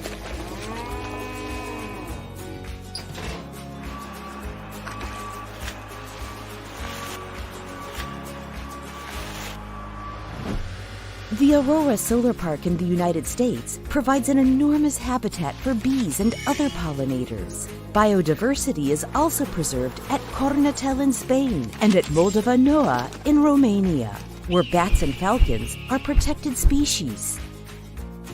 At Kafireas in Greece, a mountain bike track and an archaeological tourism trail both pass through the wind farm. At Fortuna in Panama, families are trained and helped in growing vegetables, which they can either eat or sell. At Lardarello in Italy, the geothermal heat is shared with local companies who use it for the production of beer and other products. Our power plants are conceived in collaboration with communities and stakeholders so that they can blend in with the local area, support sustainable development, and be used and enjoyed by people every day.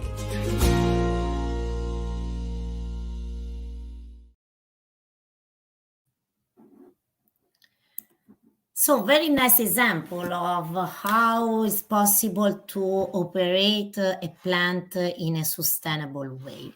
Now I would like to go in detail to give you a deep dive related to some technologies that are the main actors of the energy transition. The first one is the wind. If we are looking at the wind turbines, it is made mainly of metals that are easy to recycle. So more than the 80%, so between 80 and 90% of the wind turbines is made of material that is possible to recycle. The only part that has less recyclable percentage are the wind blades, because they are made of composite materials, so made by resin and glass fibers reinforced. So it's not easy to recycle. But as a GP, we are looking to identify solutions that can recycle also these materials to produce a secondary material that could be used in different sectors like building construction, thermoacoustic insulation, road construction, also internal design, internal furniture, but also reuse this part of the wind turbines without any process For example, like the use of some part of the wind turbines to build up a playground in Netherlands, or use the wind blades for pedestrian bridge, like in Poland, or like bike shed in Denmark, but also use these wind blades like pole for the energy transmission. The other main technology is the solar one. The solar, respect to the wind, is it could be younger than the wind, and our solar plant are obviously younger than the wind ones. But we are working also on solar in order to foster the circularity of this technology, leveraging on reuse, recycling, and new design. For sake of clarity, a solar panel up to now is recyclable at 80-85% in weight. The main materials that is possible to recycle are glass and aluminium. There are still 15% of percentage that are made mainly of noble materials, precious materials like silver, gallium, indium, and silicon at high purity.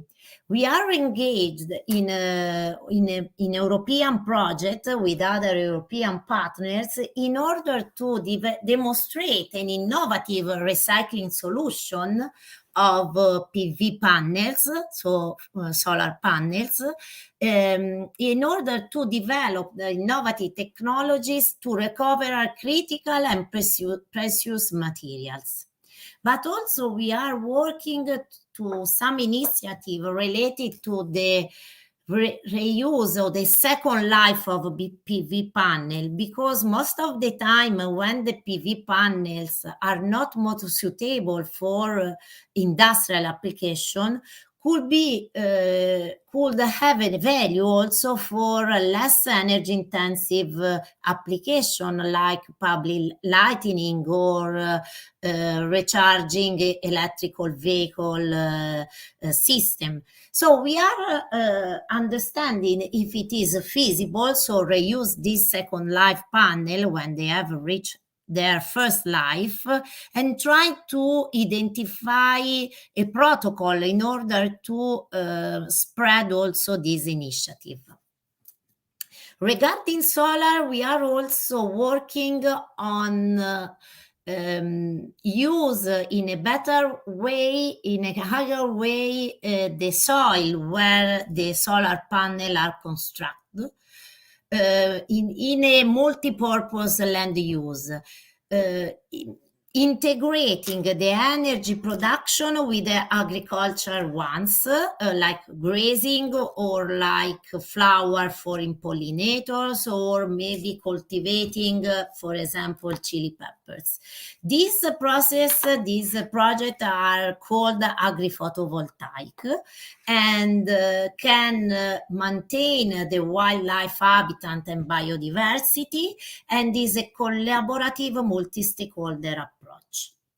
Another technology that is very important for the energy transition are the batteries, because the batteries can help us to storage energy when it is produced and then relieve energy when it is needed.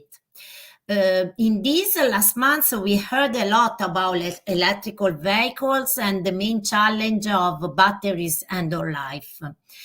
In AGP, there is a project. This is one, is Melilla Battery Energy Storage System.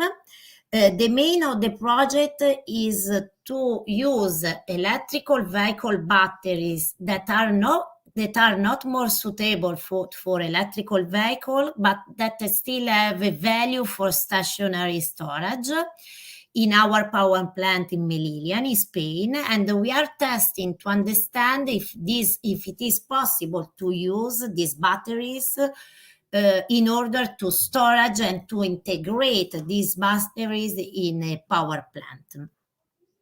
We are also working on identifying solutions that can help us to recycle the batteries and the materials, precious materials that are inside the battery.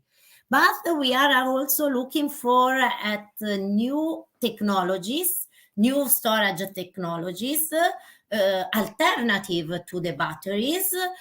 For example, the gravitational energy storage system, in which there are some blocks that can be put up and down. And we are also testing if it is possible to produce this kind of blocks starting from recycling material. Why not starting from the recycling of wind blades? But for this kind of transition, is it possible to do everything alone? Obviously, no. So why we need to engage all the renewable sectors into a global alliance. At September of 2021, we launched this global alliance for sustainable energy, which is a global independent alliance, can be useful platform to speak with one voice and provide support for the entire sector, in which the partners are clients, utility suppliers, energy association, final customer, technical partners, with the goal to identify new standards and KPIs and metrics in order to define a new design, business model, and end-of-life management of the asset, to set sustainability target according to ESG criteria, and to disseminate and activate collaboration framework between the partners and also other partners. So this is my speech, my presentation. I thank you for your attention, and I'm very glad to answer to your questions.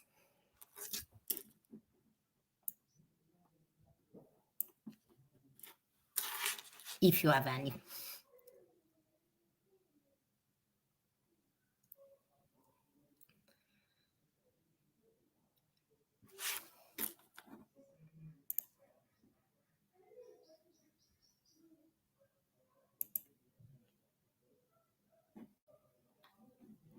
Okay.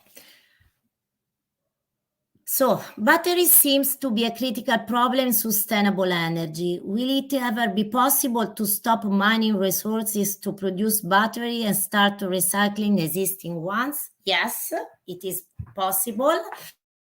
As Enel, we are working to a pilot in Spain in order to build up a pilot at industrial scale for recycling batteries and produce secondary materials, precious materials like cobalt or lithium that could be used in the could be used by batteries suppliers, manufacturers, in order to produce new batteries. Obviously, it still needs some innovation activity, some tests, but it's very promising. Does Enel work with the nuclear power? Do you consider it? Several countries investing on that. Right now, we are not working in the nuclear power.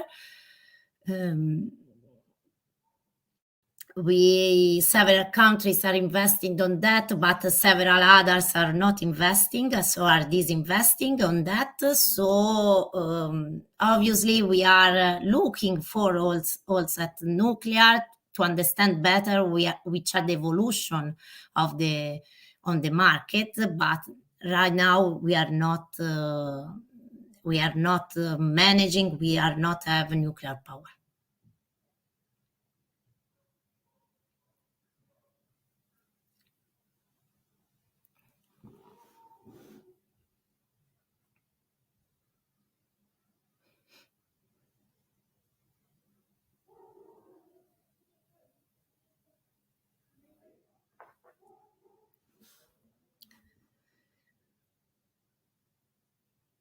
Have you thought any way to give a new life to the building, power central you are decommissioning? Okay, yes, obviously we have a huge commitment in increasing our renewable energy and decommissioning our coal power plant.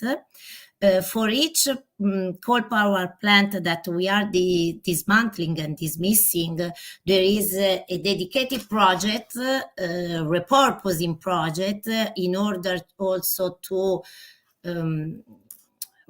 repurpose the site of the thermal power plant, not only in terms of energy, but also to reuse as much as possible to rebuild a new power plant, a renewable power plant, but also if there are any industrial or commercial opportunities also to share with the community nearby, all these solutions are taken in consideration. Obviously depends site by site, the solution depending by the site.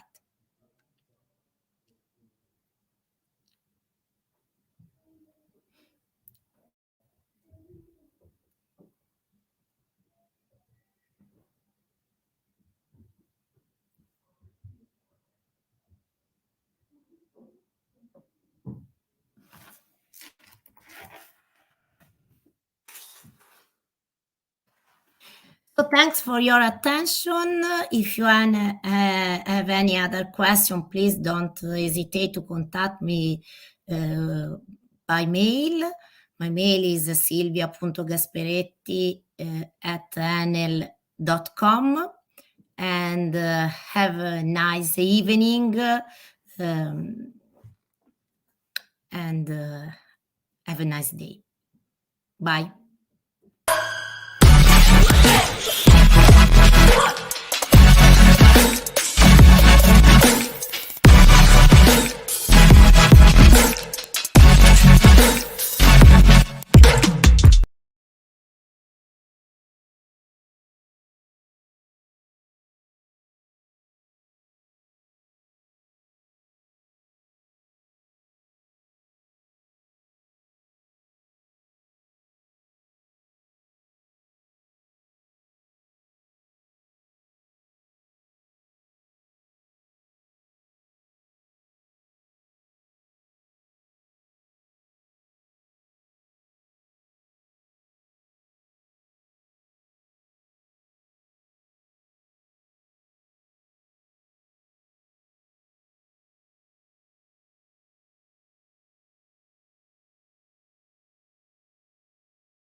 So today we have people from Italy, from South Africa, from India, from Philippines. So a lot of countries are involved. So the call for ideas was dedicated to innovative solutions based on open data to improve public services. And the target, of course, was innovators, university students, startups, and companies. And today, the jury that I am glad to invite on stage, so Silvia, Nicoletta, Sergio, and Giuseppe can open their camera and microphone to present themselves to the guys that they will present. Good morning, Nicoletta. Ciao, Lucrezia. Hi, everybody. Nice to meet you. I'm Nicoletta Dante, and I work in Enel in the Circular Economy units. Thank you. Thank you, Nicoletta. Also, Sergio, please present yourselves to our listeners. Hi, everybody. This is Sergio. I'm in charge of Smart City Competence Center within NLX Innovation and Product Lab. Okay. Good afternoon. My name is Silvia, and I work as well with Sergio and Giuseppe at NLX Innovation Lab in Open Innovability. Welcome. Thank you, Silvia. And last but not least, Giuseppe. Good morning or good evening, everyone. My name is Giuseppe Ferrara. I work in the innovation of a Smart City department of NLX together with Sergio and Silvia. Thank you, Giuseppe. So this is the jury that today is going to judge your projects based on specific criteria that you already know, of course, but I will remind it for you. So the criteria are novelty and creativity, the realism of the proposed solution, the maturity level of the solution, of course, the technical feasibility, the economic potential of concept, and the business potential, of course, for Enel. And at the end of this call for ideas speech session, the jury will decide the winner. We will have just one winner, so you don't have you have a lot of challenge to reach the first prize, that is 3,000 euros in Amazon coupons. So of course it's important to show your project to a company like Enel, but there is a prize also, so why not to mention it? So let's start with the first project.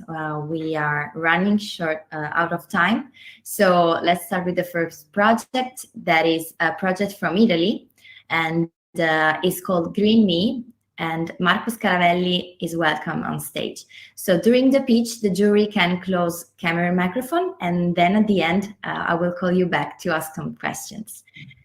Don't forget to vote the jury on your tab. So Marco, when you're ready, just share your screen. You have 3 minutes from now. Okay, so nice to meet you. I'm Marco from Green Me, and I'm gonna share with you our project.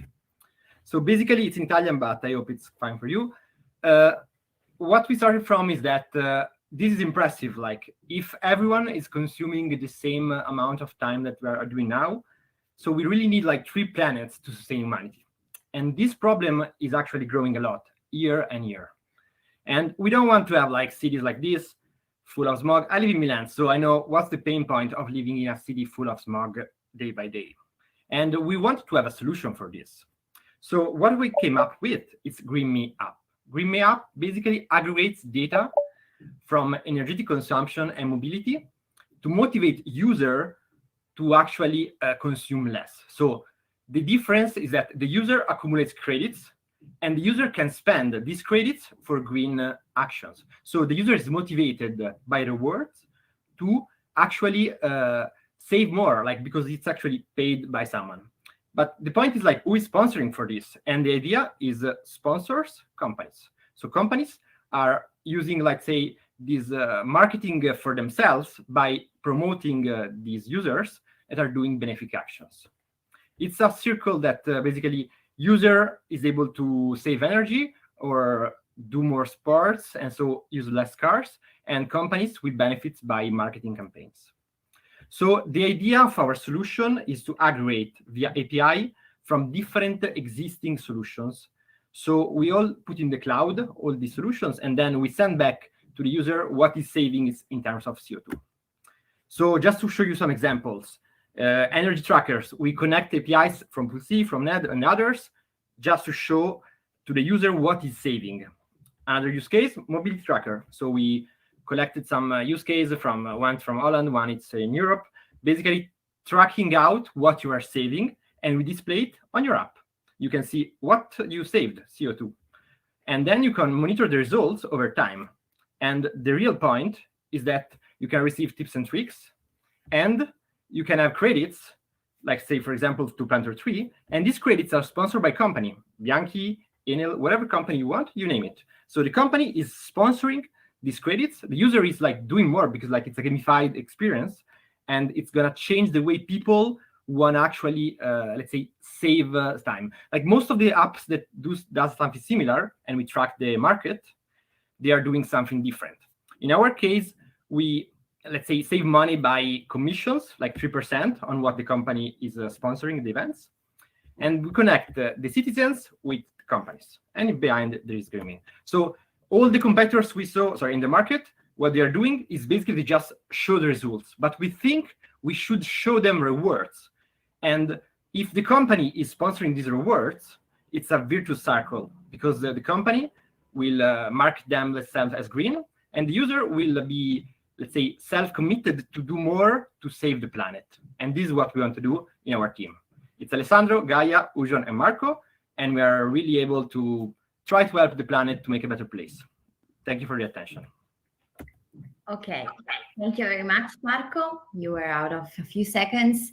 So I will invite the jury on stage to ask you some questions. I already see Sergio. Hi, Marco. Just a question about my side. In which way do you think to leverage on existing open data for the CO2? Everything is produced with the tracker, or are you planning to leverage somehow the existing data, maybe coming from satellite? Yeah, the data, like we are also trying to check some open data solutions, and the idea is like an aggregator of data. So we connect that API, for example, Pulse, we studied their API, and it's kind of accessible. That's what we started from. But then other solutions are coming also from open data. So there are like a lot of databases about saving consumption in different areas, because then the problem is that every region might be different. So the impacts that you can have in every city are a bit specific. And this is what we use open data to leverage more and provide better prediction to our users. Because in the end, we have to convert what the user is doing to a number of CO2 saved. And that's the more complex part that needs, of course, to leverage on all of this open data. For example, in terms of energy consumption in the house is different. It can be different in every place. Maybe we get only the euro amount, not the amount of consumption. And this is what we use to try to connect all the information in a single view for the user and motivate him to do more to save energy. Okay. Also to estimate what is the impact of the action of the single individual on the ecosystem somehow. Yeah. Okay. Any more questions? If you have any more questions, yes, thank you, Marco. From my side, I don't understand why you're considering only the CO2 emission and not the waste or the water consumption, for example. It's more difficult to track. Right now, there are not smart meters for water. Very few people have it. So I think it's a use case, but it was too difficult. Like not many people, they are tracking the water. We don't want to put manual stuff from the user. We just want to have data and monitor with our API. So we don't want that user puts, I spent 2 liters of water today, because you don't know. And there are not many smart meters as of today that are tracking water, for example. So maybe in the future, when it's going to be on the market, the water smart meter. But at the moment, we didn't see in Italy, especially, not many people have in their house the smart water tracking. Thank you. Okay, we are out of time for other questions, but I see Giuseppe, if it's very short, but we just have time for 2 questions for each team.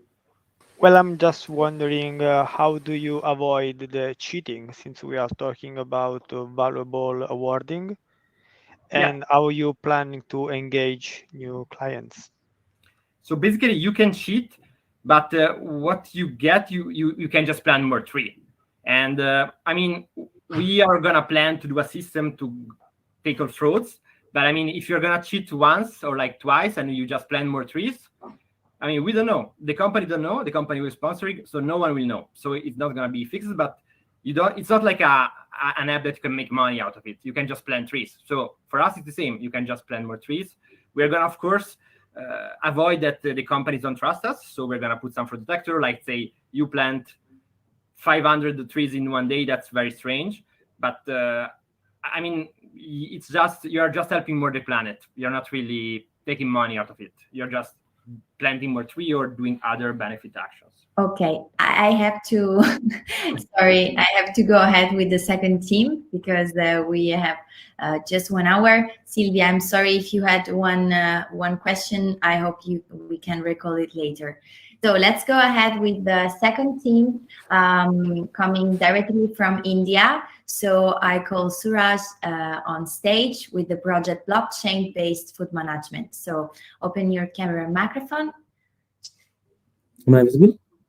Okay, we can see you. So just share your screen, and when you're ready, you can start with your 3 minutes. Just a second. For the next projects, for the next teams, be careful about the time because I will stop you in 3 minutes. Is my screen visible? Yes, we can see you. Okay. Did you use the sharing window or? Sorry? Okay, perfect. Now we can see it perfect. Okay, 3 minutes Okay. from now.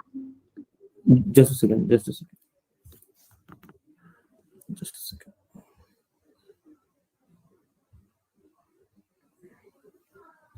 Yeah, shall I start? Hello? Yes, please go. Shall I start? Hello? Yes, can you see? Sure. So my project is basically named as blockchain-based decentralized finance and direct benefit transfer in food supply chain management. So the aim is to improve the public services for a circular economy as well as a citizen-centric world using open data. So the problem statement here in this whole idea is that we need to there is a very low annual income of the farmers, street vendors, and other stakeholders.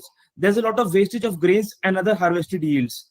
The consumers are paying high prices for fruits and vegetables, as well as people are still dying of hunger in nation, and farmers are committing suicides, particularly in India, which is 16,000 farmers per year. There's a wastage of fresh food still due to a bumper crop and a lack of cold storage chain, small reach of food processing, as well as presence of multiple intermediaries. So we can see that the agriculture is being practiced by a major population, but it is in an alarming condition. So the uses of open data here is to create a paradigm for sustainability where we are trying to decentralize the storage capacity in the household, where we can store the surplus data, the surplus food to lessen the burden on cold storage and silos. Food wastage is stopped by creating fast-track virtual corridors between urban and rural areas, and the farmers are getting an increase in their net profit since it would create a domino effect on the economy. So our idea is to put farmers on forefront where there would be transparency and consumers would see the impact they have made in their lives by buying from them. So the solution is to in the first phase, onboard the farmers, in the second phase, onboard the customers, and then use open data to analyze and create individual corridors. And then farmer knows the demand straight away from the customer and not the agents. So this is the phase-wise architecture of our whole model. And the prototype which I have made currently is that there will be an app where we can send our storage capacity requirements, usage details, and inventory, as well as the farmer's dashboard would be having the crop details, requirements, demands from customer, hearts given, and blockchain state. And this is the truck prototype of our app. So the direct benefit transfer which we are doing in this whole open data usage is there will be an order placed for the food grain storage in authorities, and it would create a hash and store on blockchain. This would then help the government authority to reimburse the agency, and the delivery truck can go out for delivery. So our sustainability would be the banks, as we need to help our farmers for increasing their income based on creating a virtual corridor between the urban consumers and the rural farmers. So this is the whole model which I have worked on. Do I still have time? Okay, no, the time is finished. So I'm calling the jury on stage. You can keep sharing your slide. So if we want to recall some moment. So we have Sylvia. So let's go ahead with some questions. Okay, I can start. How could your idea be implemented in cities to make the cities more circular? Sure, ma'am. So what happens is that cities which are on the outskirts of a metropolitan city, there are various farms and farmers residing near cities. So what we can do is create virtual corridors between these urban consumers and these rural farmers. Since they are on the outskirts, the farms and the farmers are living on the outskirts. So we can create virtual corridors between these two people after onboarding the data from both the stakeholders. Okay.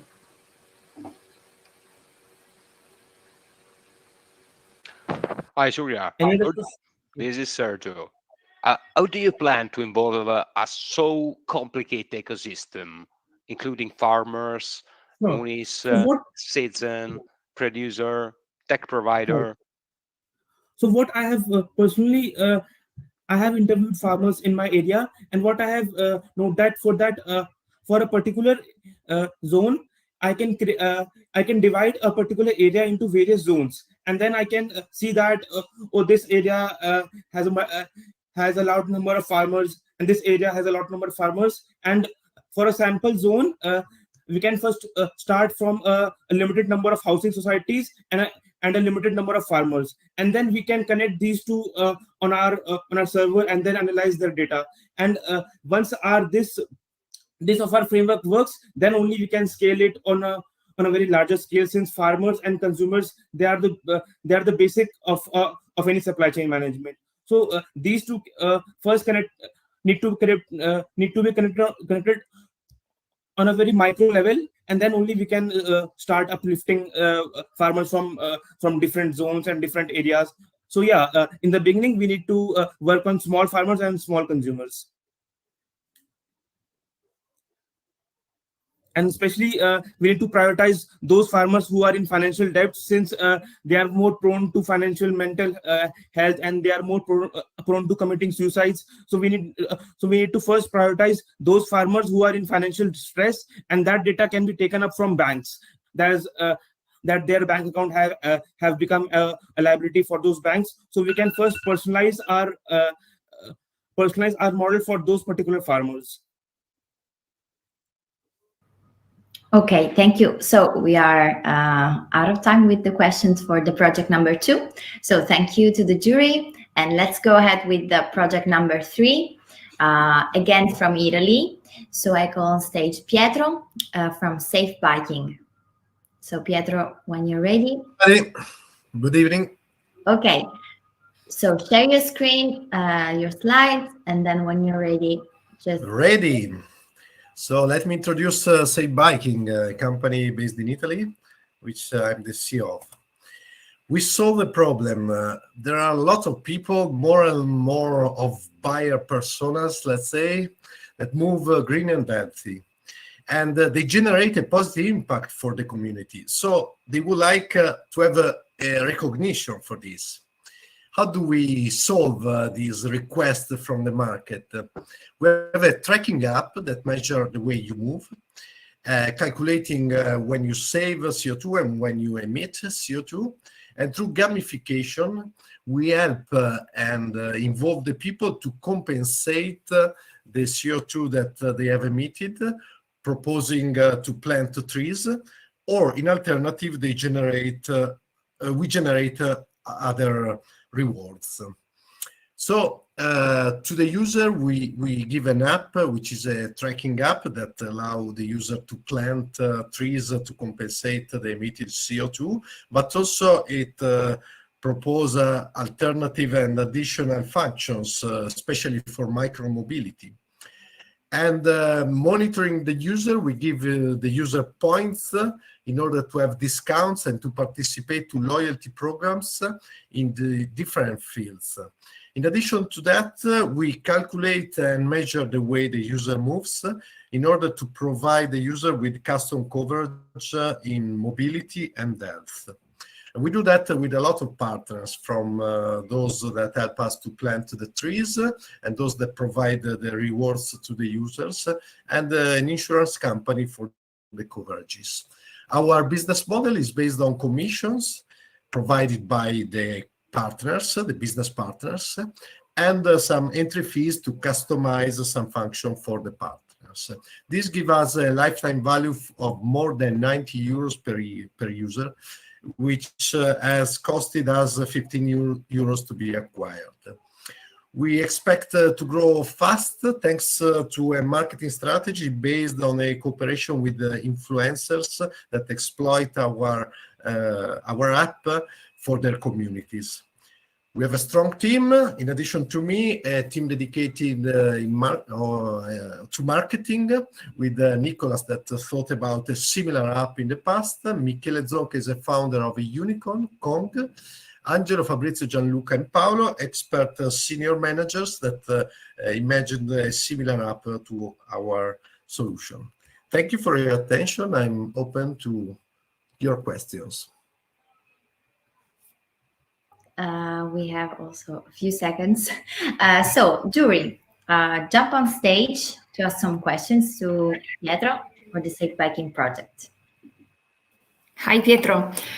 I have a very stupid question. How you award your, I don't know, clients, I suppose? Our users. When they move in a sustainable way by bike, and we are adding also walking, moped, etc. We give them points, and they can use the points with our business partners. For example, in the energy field, we are starting a collaboration with Illumia. So Illumia will provide discounts on their bill because they are happy to have green clients. Thank you. Welcome. Okay, do we have some other questions? Yeah, this is Sergio. Hi, Pietro. How many users do you have as today in Italy? And what's your strategy to involve them to do the challenge within your application? Also considering, let's say, the competitive ecosystem that there's on the gamification and rewarding project. Right. So there are many competitors, you are right. At the moment, we have tested our advanced beta with 5,000 users. And we expect to collaborate with the influencers that they can gamify their talks on Instagram, on Facebook, using our app. And that's one strategy. Another one is to open to all mobility the app. So even when you drive a car, we calculated that you are emitting CO2, so we propose you to compensate planting trees. And that's a way to have a constant usage of the app, because when you wake up, either it starts automatically or you start the app. You don't care if you are taking a bike or taking a car or a bus when you go to work in the next day. So in this way, having the involvement of the user in any case, we expect to have a strong affiliation with the app. Okay, thank you, Pietro. Thank you. Okay, let's go ahead with project number 4. Project from Philippines. So I call Michael Cedric on stage to present his project. So Michael, as soon as you're ready, just open your camera and microphone.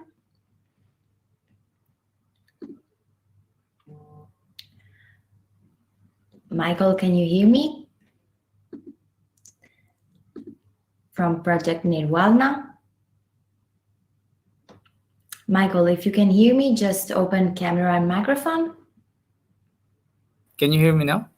Yes, hear you. And okay, just try to share your slide again so that we can start. Sure.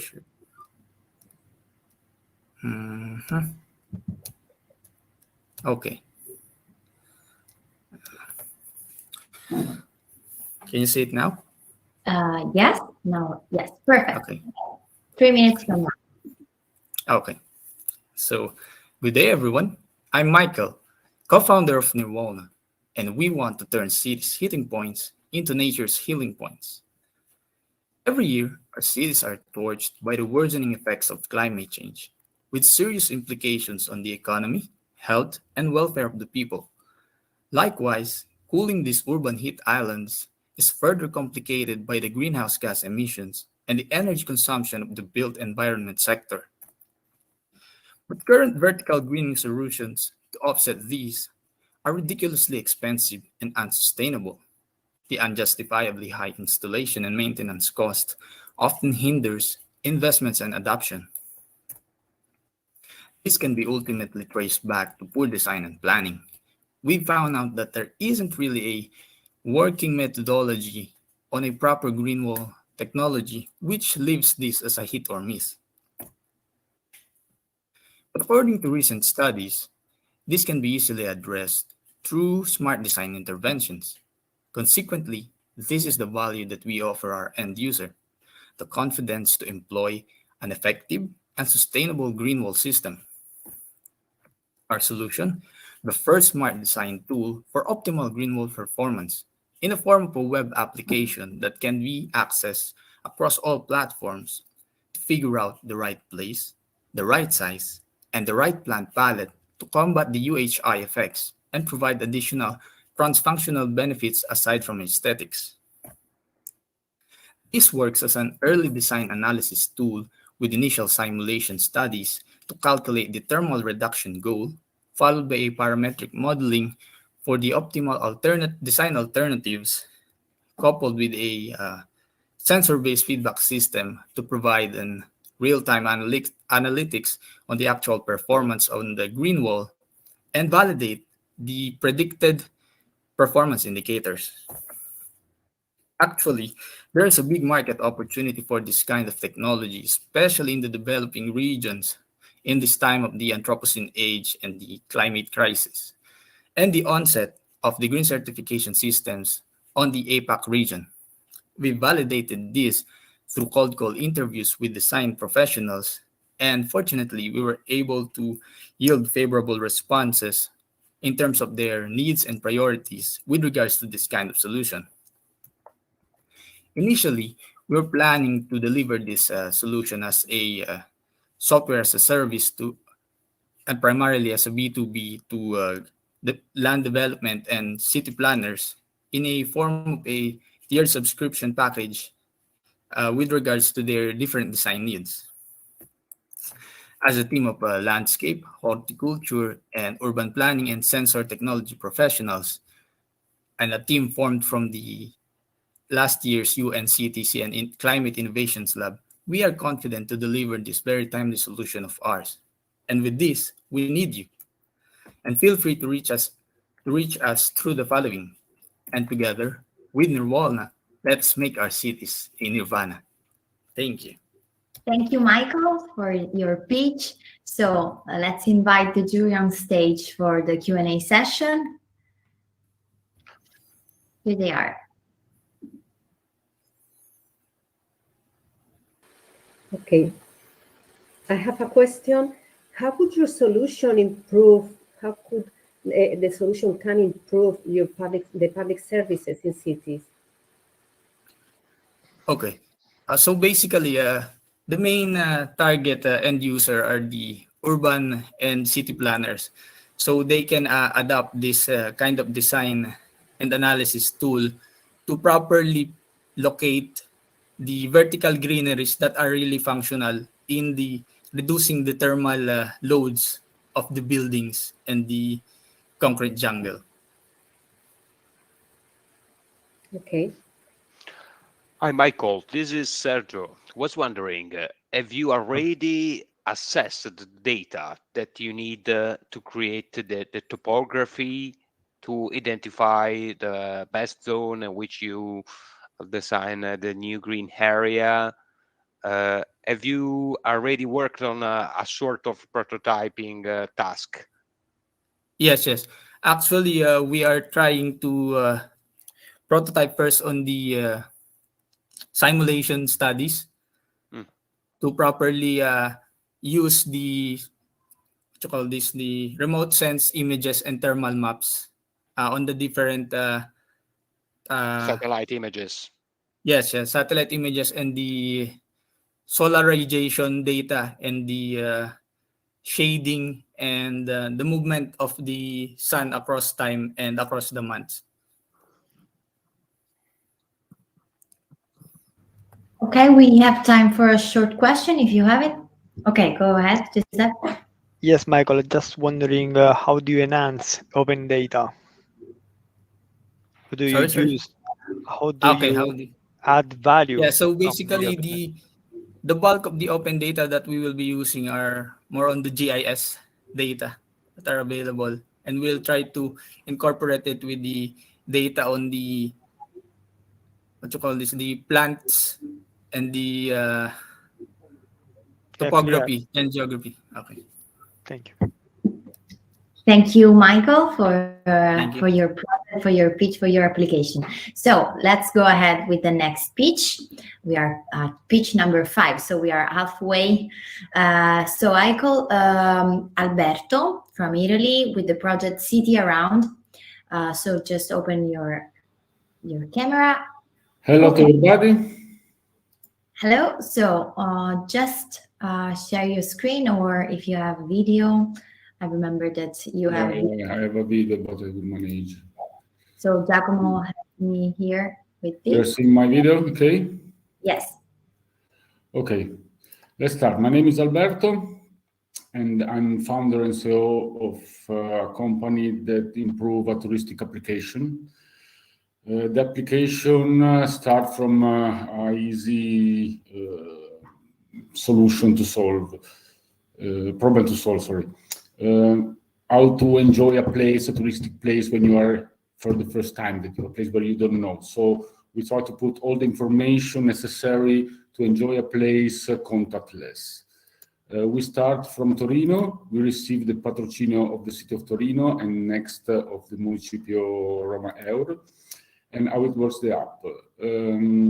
Our first, the heart of the application are touristic circuits that we can see after. They work with geolocalization. When you arrive close to the point of interest, you receive a message, you receive push-up information with a multimedia message. We work together with touristic guide that are the furniture for the continent. And then we work with institution, we work with hotel and restaurant of the area, and we have agenda with the event that we promote in our social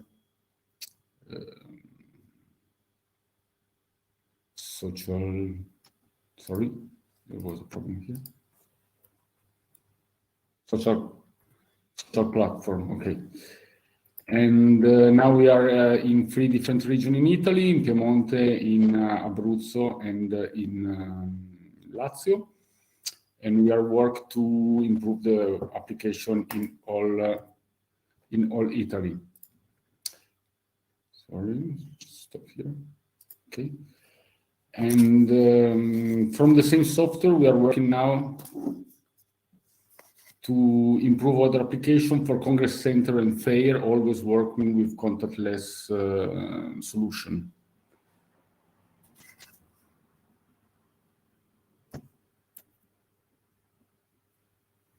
Stage. I have a problem with the connection. Okay. Okay, but time is finished, as I see. So yeah, okay, I'm finished. Let's go ahead with the questions. Okay, for the jury, just open camera and microphone. Thank you.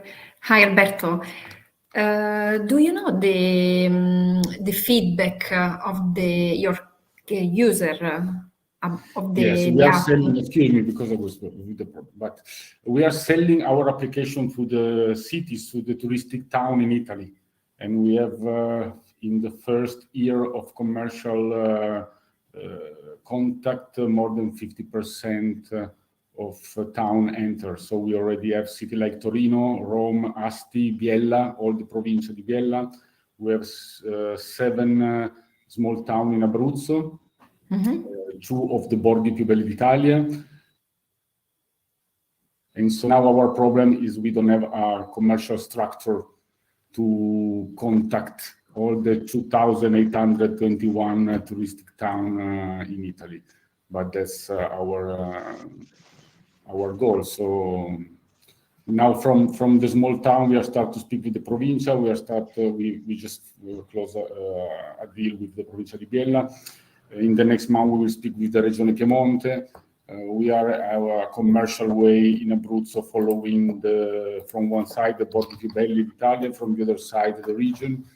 So growing up slowly, we think that will become more interesting for institution, because now it's not working in tourism in Italy. Now is really difficult because hotel, all the activities, private activities in tourism, there is not a big crisis. Yeah. So we necessarily have to speak with the institution, that it means to speak with city, town, or region, and it's really slowly.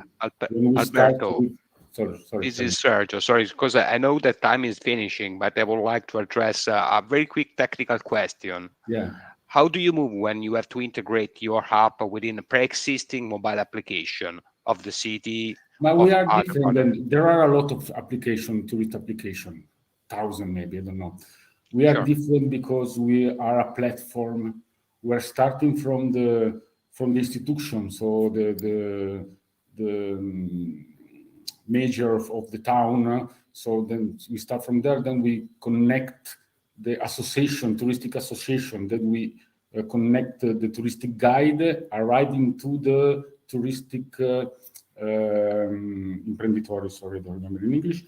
That it means a restaurant and hotel. So it's a platform where all the touristic system can work with.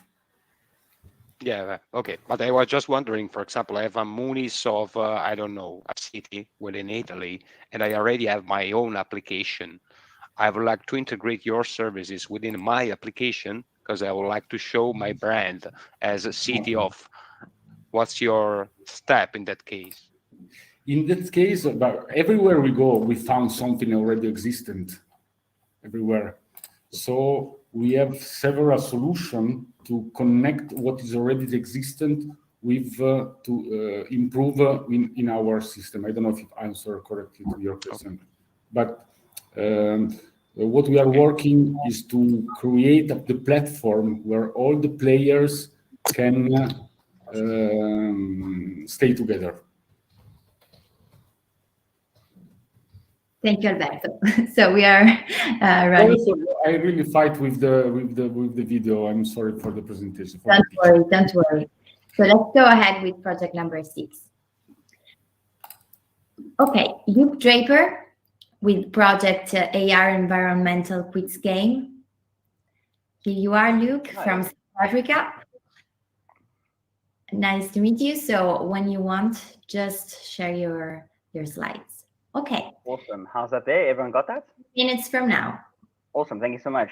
Cool. My name is Luke Draper. I am one half of the founding team of Night Owl Studio. What we aim to do is make interactive, immersive experiences with AR and VR. We are a team that was formed by the Global Young Innovators program, a cultural exchange program where my partner, Hannah Blair, in the UK, specializes in VR. I specialize in AR here in South Africa, and we got given a mentor to help us kind of to solve educational problems in and around the world. So let's talk about what problems we're trying to solve. So when it comes to environmental education, like the terminology doesn't really pop up in casual conversation. You don't say, how was the soccer on the weekend? Sorry, the football on the weekend, but also how big is your carbon footprint? You know, these terms, even though the knowledge is available, you don't really have the chance to educate each other in a peer-to-peer environment. So what we wanted to do is build solutions using social media, because that's what younger generations like, by making it gamified. And this is what it would look like in a kind of a flashcard game based on Instagram. All right, so are there little laws where I live? No, there are no little laws in South Africa. There is a recycling incentive program, though, that if you return your recyclables, you'll have certain companies that will give you money. All right, okay. Do I recycle? I recycle certain objects because it's easier to do here in South Africa. So plastic and glass and aluminum cans, easy to recycle. So yeah, building on a social media platform, we already have the infrastructure there. So it's a lot more scalable to repeatedly do this over and over again. And people are used to the UI of Instagram. So this isn't a foreign thing to use filters for an education side.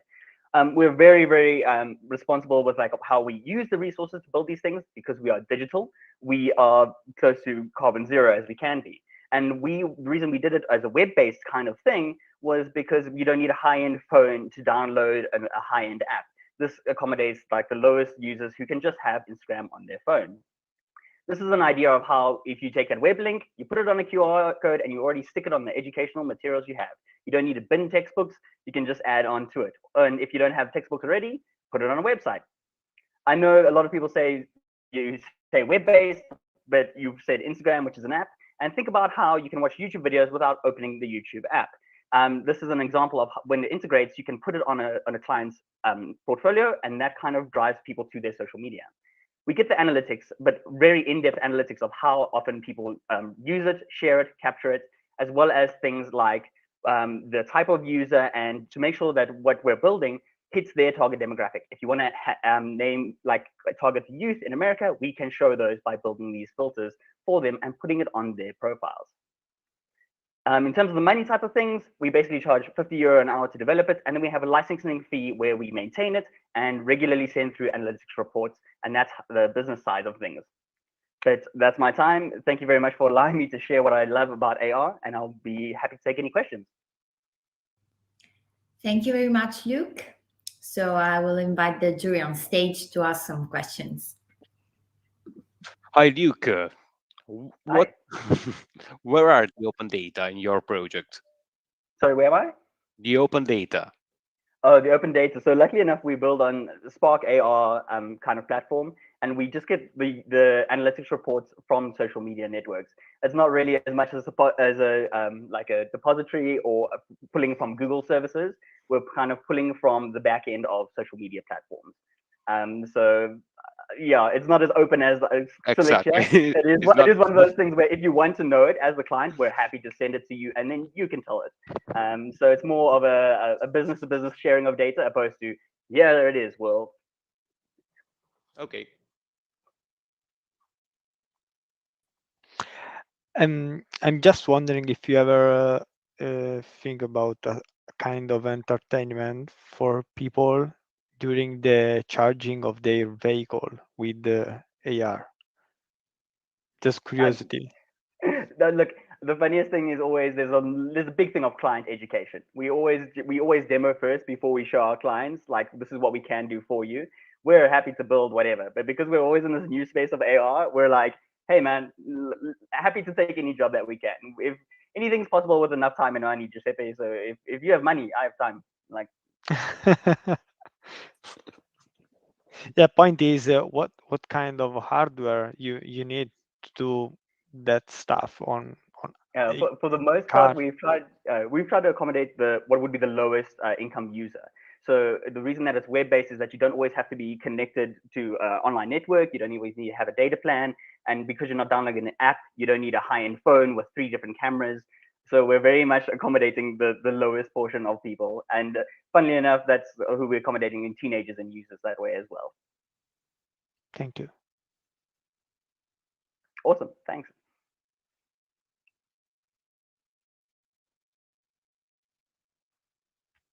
Lucrezia? Yes. I think that's everything. Can you hear me? Yes. Okay. So let's go ahead. Thank you, Luke. And let's go ahead with the next project. So next project is from Italy again. So Silvia Forcina with the project Fleximob. So you can reach us on stage. Hear me? Yes, and see. So just share your slides. Okay, so. Perfect, 3 minutes. Every day we leave home to go to work, to the city, or even to go to an event on a fair. Every time we need to decide how to move in order to get there in as little time as possible, avoiding traffic, fines, and time wasted searching for parking. And if the destination is unfamiliar, the search for means of transport to reach the destination risks ruining the experience altogether. So Fleximob solves all these problems by uniting mobility solutions based on the needs of a community on a single platform with a single payment system. And for this reason, Bus for Fun aims to become the reference point for community mobility. We combine mobility solutions based on community needs. But what do we mean by community?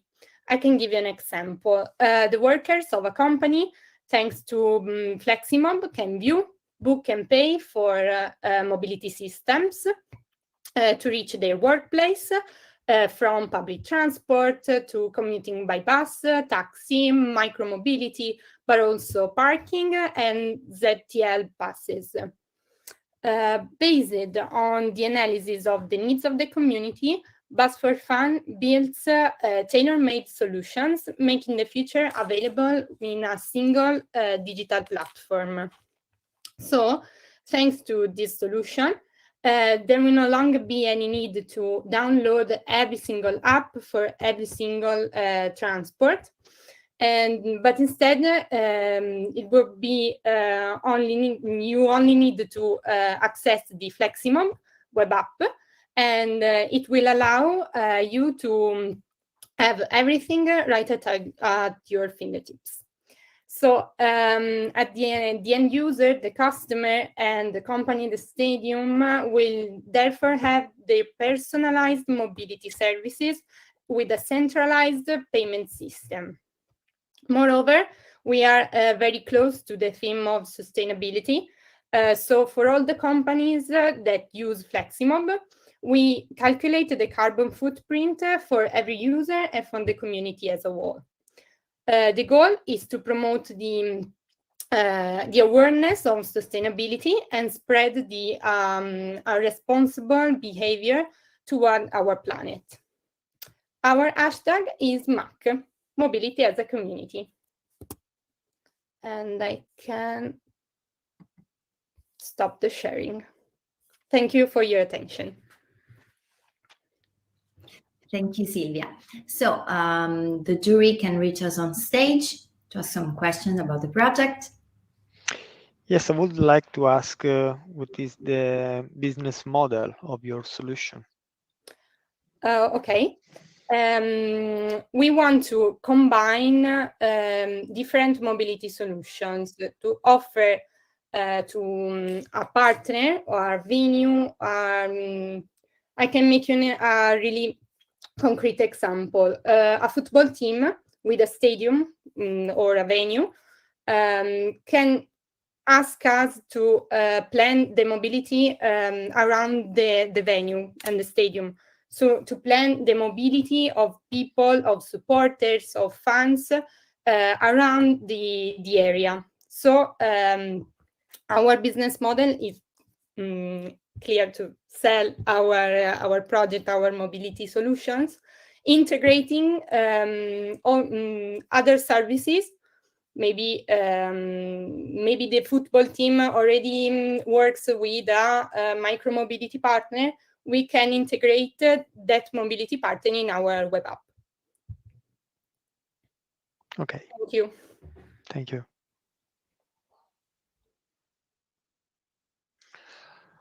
Hi Silvia, this is Sergio. My question is, what's your added value compared to the lot of multimodal mobility apps that are already on the market? Thank you, Sergio, for your question. The key point of Fleximob is that in only one app, the user will have multiple mobility services. So the model is replicable and scalable. So if you move from Rome to Milan, you can always use Fleximob. I don't know if I was clear.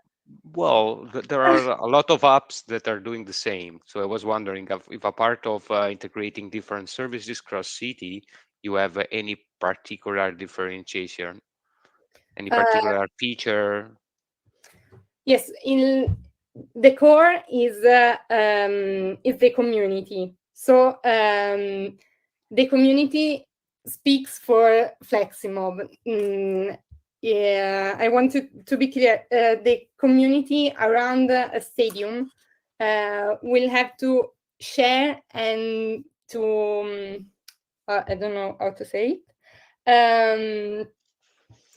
So the community is the core of the project. Okay, So, clear. It's clear. Thank you. I'm sorry. Thank you for your attention.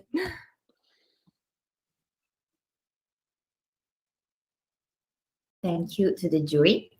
So next project, it's again Suraj from India with another project completely different that is called Speed Optimizer. So can you reach us on stage?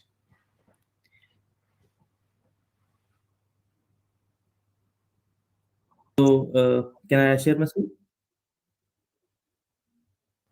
Yes, please share your screen and start immediately to pitch as soon as you share. Okay.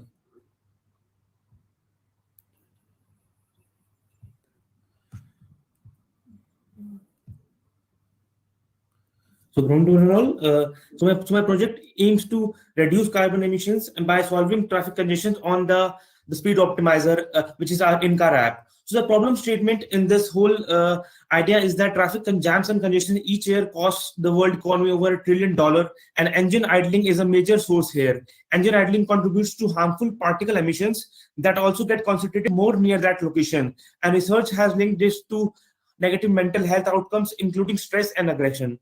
So it's a hypothetical fact that if all the vehicles on the road drive at the same speed, then they would not face any traffic jams, since the gap between them would remain constant. So I have used this idea to bring this solution where we will be equipping the car with digital consoles, and in that solution the app would connect with the speedometer of the car, which would tell about the motion of the car, and we will be using open data like the data like nearest traffic signals, congested areas, the duration of the road, the red light signals, etc. And then the app would need positioning data of the cars nearby, which can be taken from Google Maps as well. So now, having plenty of data, the app would synchronize and correlate each type of data and determine the next traffic jam. It would now calculate the distance between our car and the next traffic jam. So for example, if the car is being driven at 60 km per hour and the next possible jam is after 10 km, so it would calculate that. So it will arrive at a speed of 30 km per hour speed, which would make the car travel slow enough to cover this distance of 10 km, so as to not stop itself fully and do engine idling. So this ideal speed, or the optimal speed, would be arrived, since and with the app the user would not face any jam, as we will be taking the data like industrial area, Google user analytics data, Google Maps history of data, and the carbon emission is calculated per person, so that the correct facts can be displayed and shown to the users.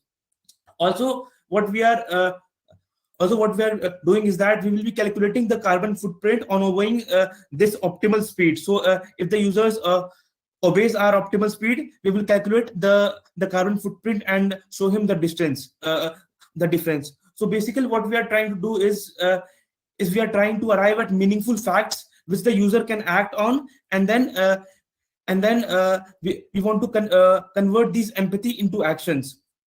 So then the empathy can be generated. For example, the car would show this phase like every car annually emits its own weight in carbon dioxide, and if you carpool to and from work, you could probably cut your transportation emissions number in half or even better. So this is the present scenario. We have the data on Google Maps, but we can't do anything regarding this, right? So this open data would be used, and the location of our in-car app would be shown as like in this present. So the feature can overall bring a very large change on how on the way we drive, and we can bring this updating, and we can keep on updating this ideal speed over the whole route. So this is the whole idea.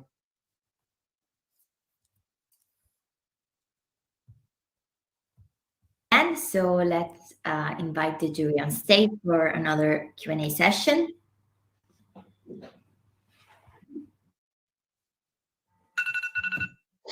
And I have a question. Have you said that your data comes mainly from Google platform, right? Not just Google platform, but also the car's speedometer data, like on which speed the car is traveling. Yes, but the traffic information comes from the Google. Yeah.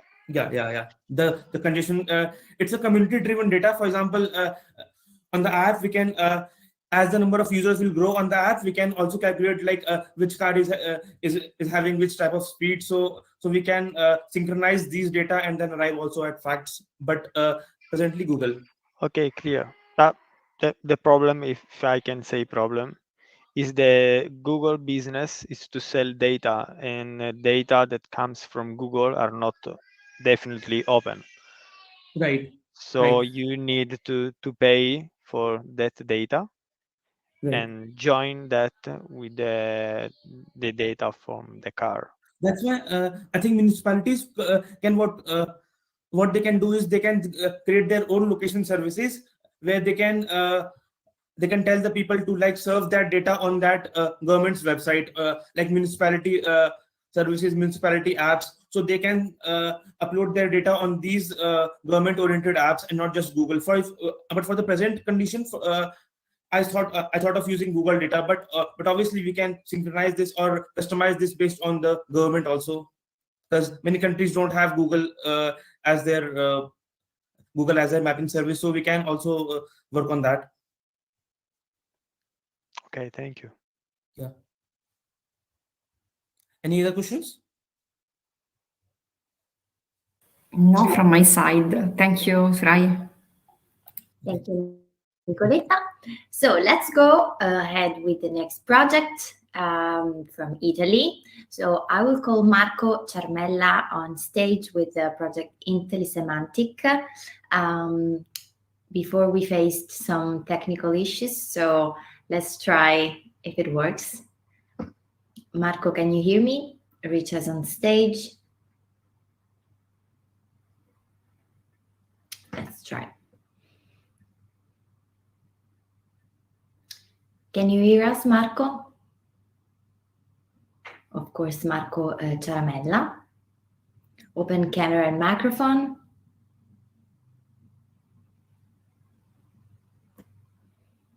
Okay.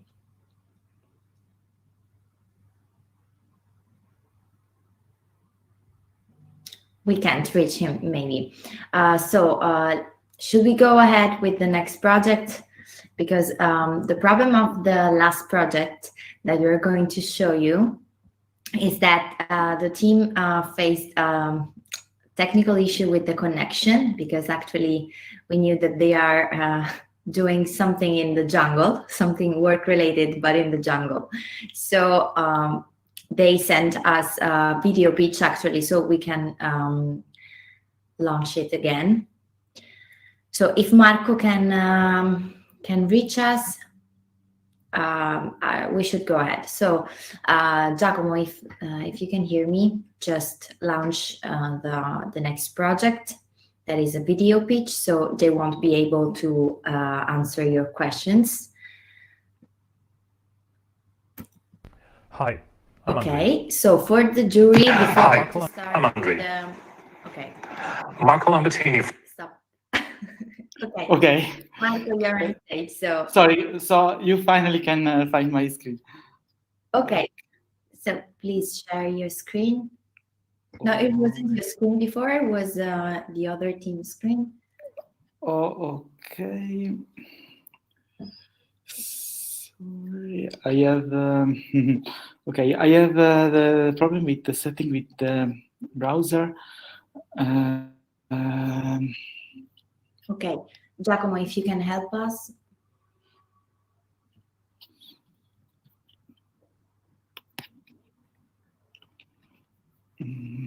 Sorry.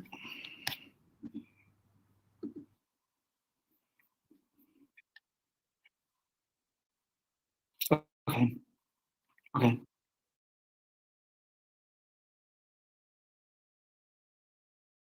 Okay, so just for information, Giacomo, on your Excel, you have also the phone number of Marco. So if you want to reach him by phone. So let's go ahead with team number 10. Actually, that is a video pitch. So Giacomo is going to share their video pitch. So for the jury that is voting, is the last project to be evaluated. So Giacomo, we are just waiting for the video. Hi, I'm Andre. Marco Lambertini from Worldwide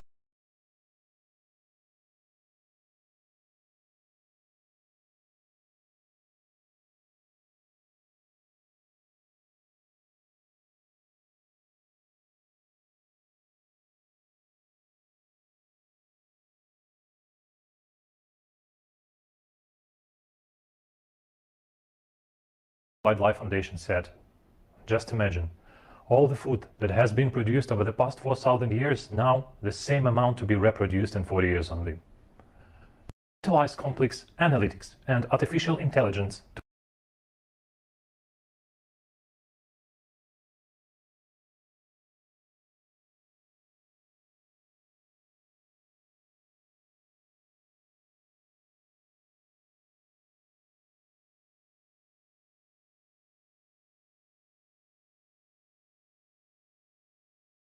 to process satellite data to provide insights and predictions for farmers, to take on the challenge of growing food demand. We help to finance farmers, providing risk data to banks and investors. AgriEye can identify soil water shortage globally within 100 square meters area, measure soil productivity for field potential and health, and predict. We use climate prediction to say if it's time to use watering or change soil tilling techniques to prepare for droughts, which is a matter of life for 20 million farmers. As I just mentioned, they won't be able to answer our questions. Anyway, the jury is voting their video pitch. So let's try to go ahead with Marco. Giacomo, just let me know if you figure out how to resolve his technical problem. At least the only thing we can do is to, okay, I see a thumb from Marco, so maybe it's working. So we are waiting for you on stage. You're the last one to pitch.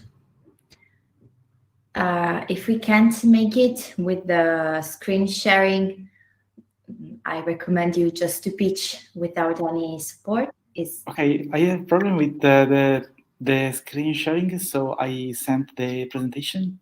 Oh, that's really clever. So we are just waiting for Giacomo to share his screen, I guess. Is it correct? Okay. Sorry, everyone. If we're facing some technical problems, but we are using an innovative platform that is perfect for this purpose, but sometimes it's just... I am very well protected, so... Yeah, don't worry. We will just wait. Okay, perfect.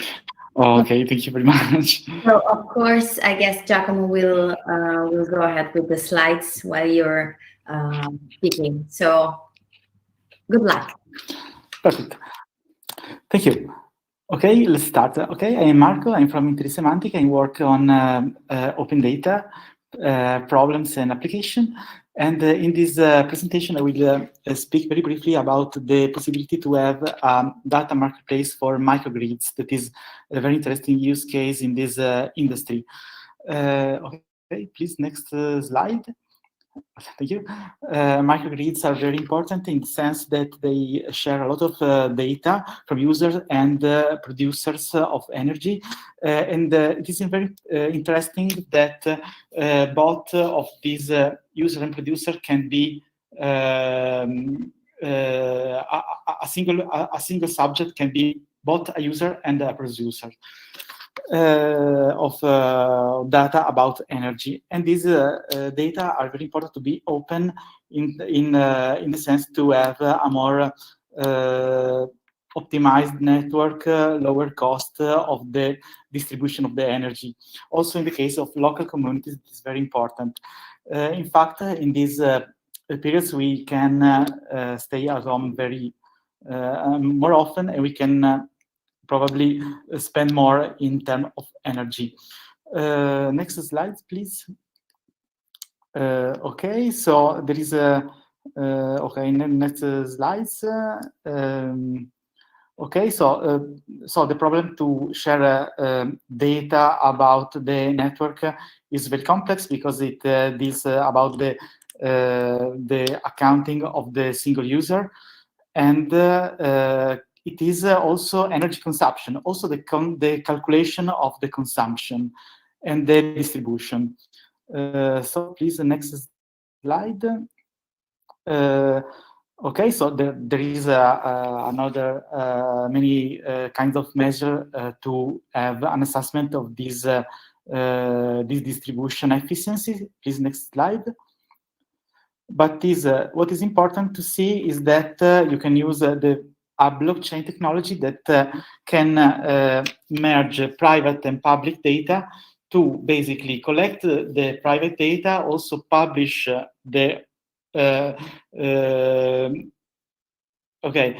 publish some of them also in public, for example, excluding the private sensitivity data. And this kind of blockchain, can also be efficient in terms of calculation of computation. We are working at the moment in a European project that also have this demo and this application. For example, in France, that they have the problem to calculate the peak of energy and distribute also the energy thanks to this calculation. Okay.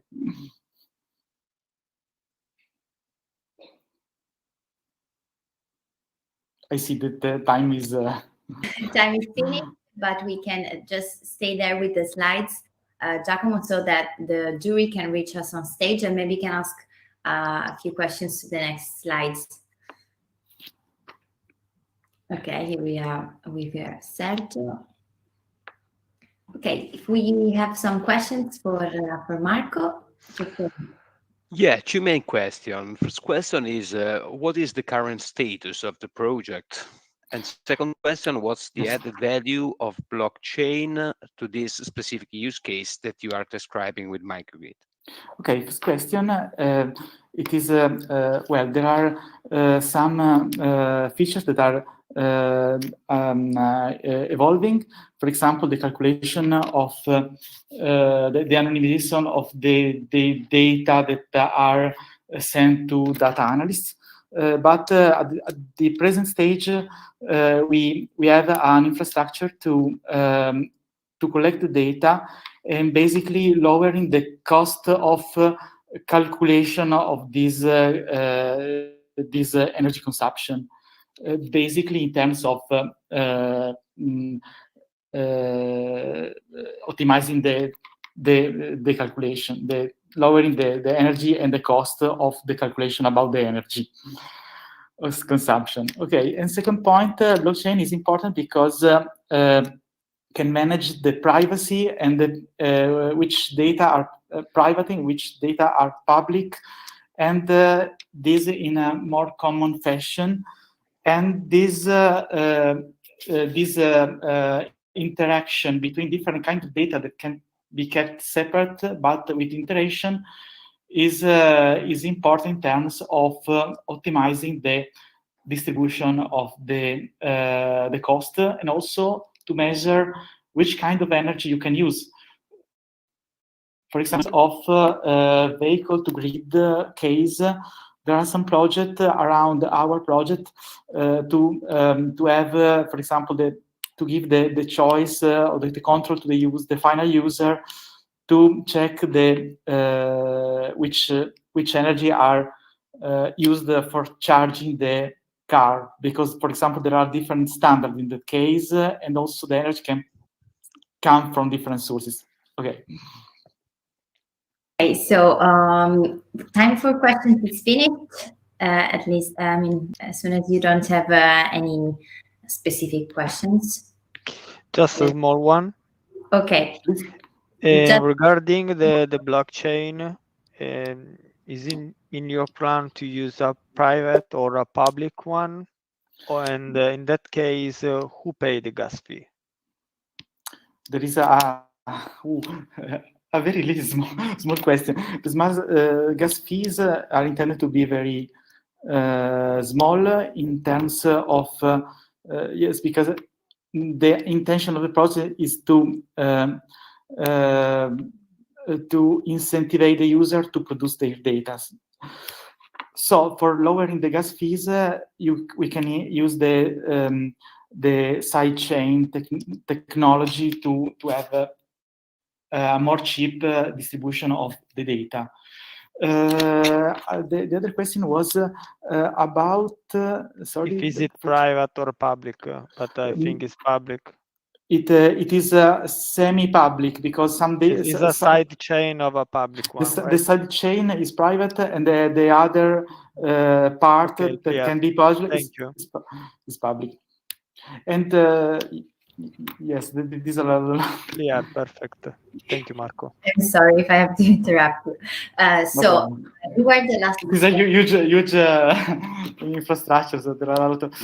I can add a small point. It's important also. No. 30 seconds. Sorry? 30 seconds. 30 seconds, okay. Another point that is important to mention is that there are the piece of code that are the smart contracts that is very important to have an assessment of the distribution of the data. And these smart contracts is important to be assessed in terms of financial assessment. So the smart contracts we use in the project are assessed from the that can be used from accounting in according with the financial certification. Sure, you have to use a currency or a token that is shared. Yes, some tokens are assessed financially, other not. So that is important to have the right token, the right price of the infrastructure. Okay. I hope not to be confused in this. The Q&A session. So thank you for participating, for watching, for who's watching us on streaming on Campus Party Spotlight. Thank you for the participants for who applied and of course who had the chance to pitch. Now, how does it work? So the jury will stay with me on this platform. All the participants will leave the Remo platform, and the appointment is tomorrow at 7 p.m. Italian time. Of course, you already received the invitation with the link to participate to the award ceremony, where you will discover who's the winner of the Enel Call for Ideas. So you will not be able to know who's the winner today, but just tomorrow. Okay, so thank you very much for to everyone who's watching, and I asked to Giacomo if we are ready to close the session. So goodbye and see you tomorrow to the award ceremony. Thank you very much. Ciao.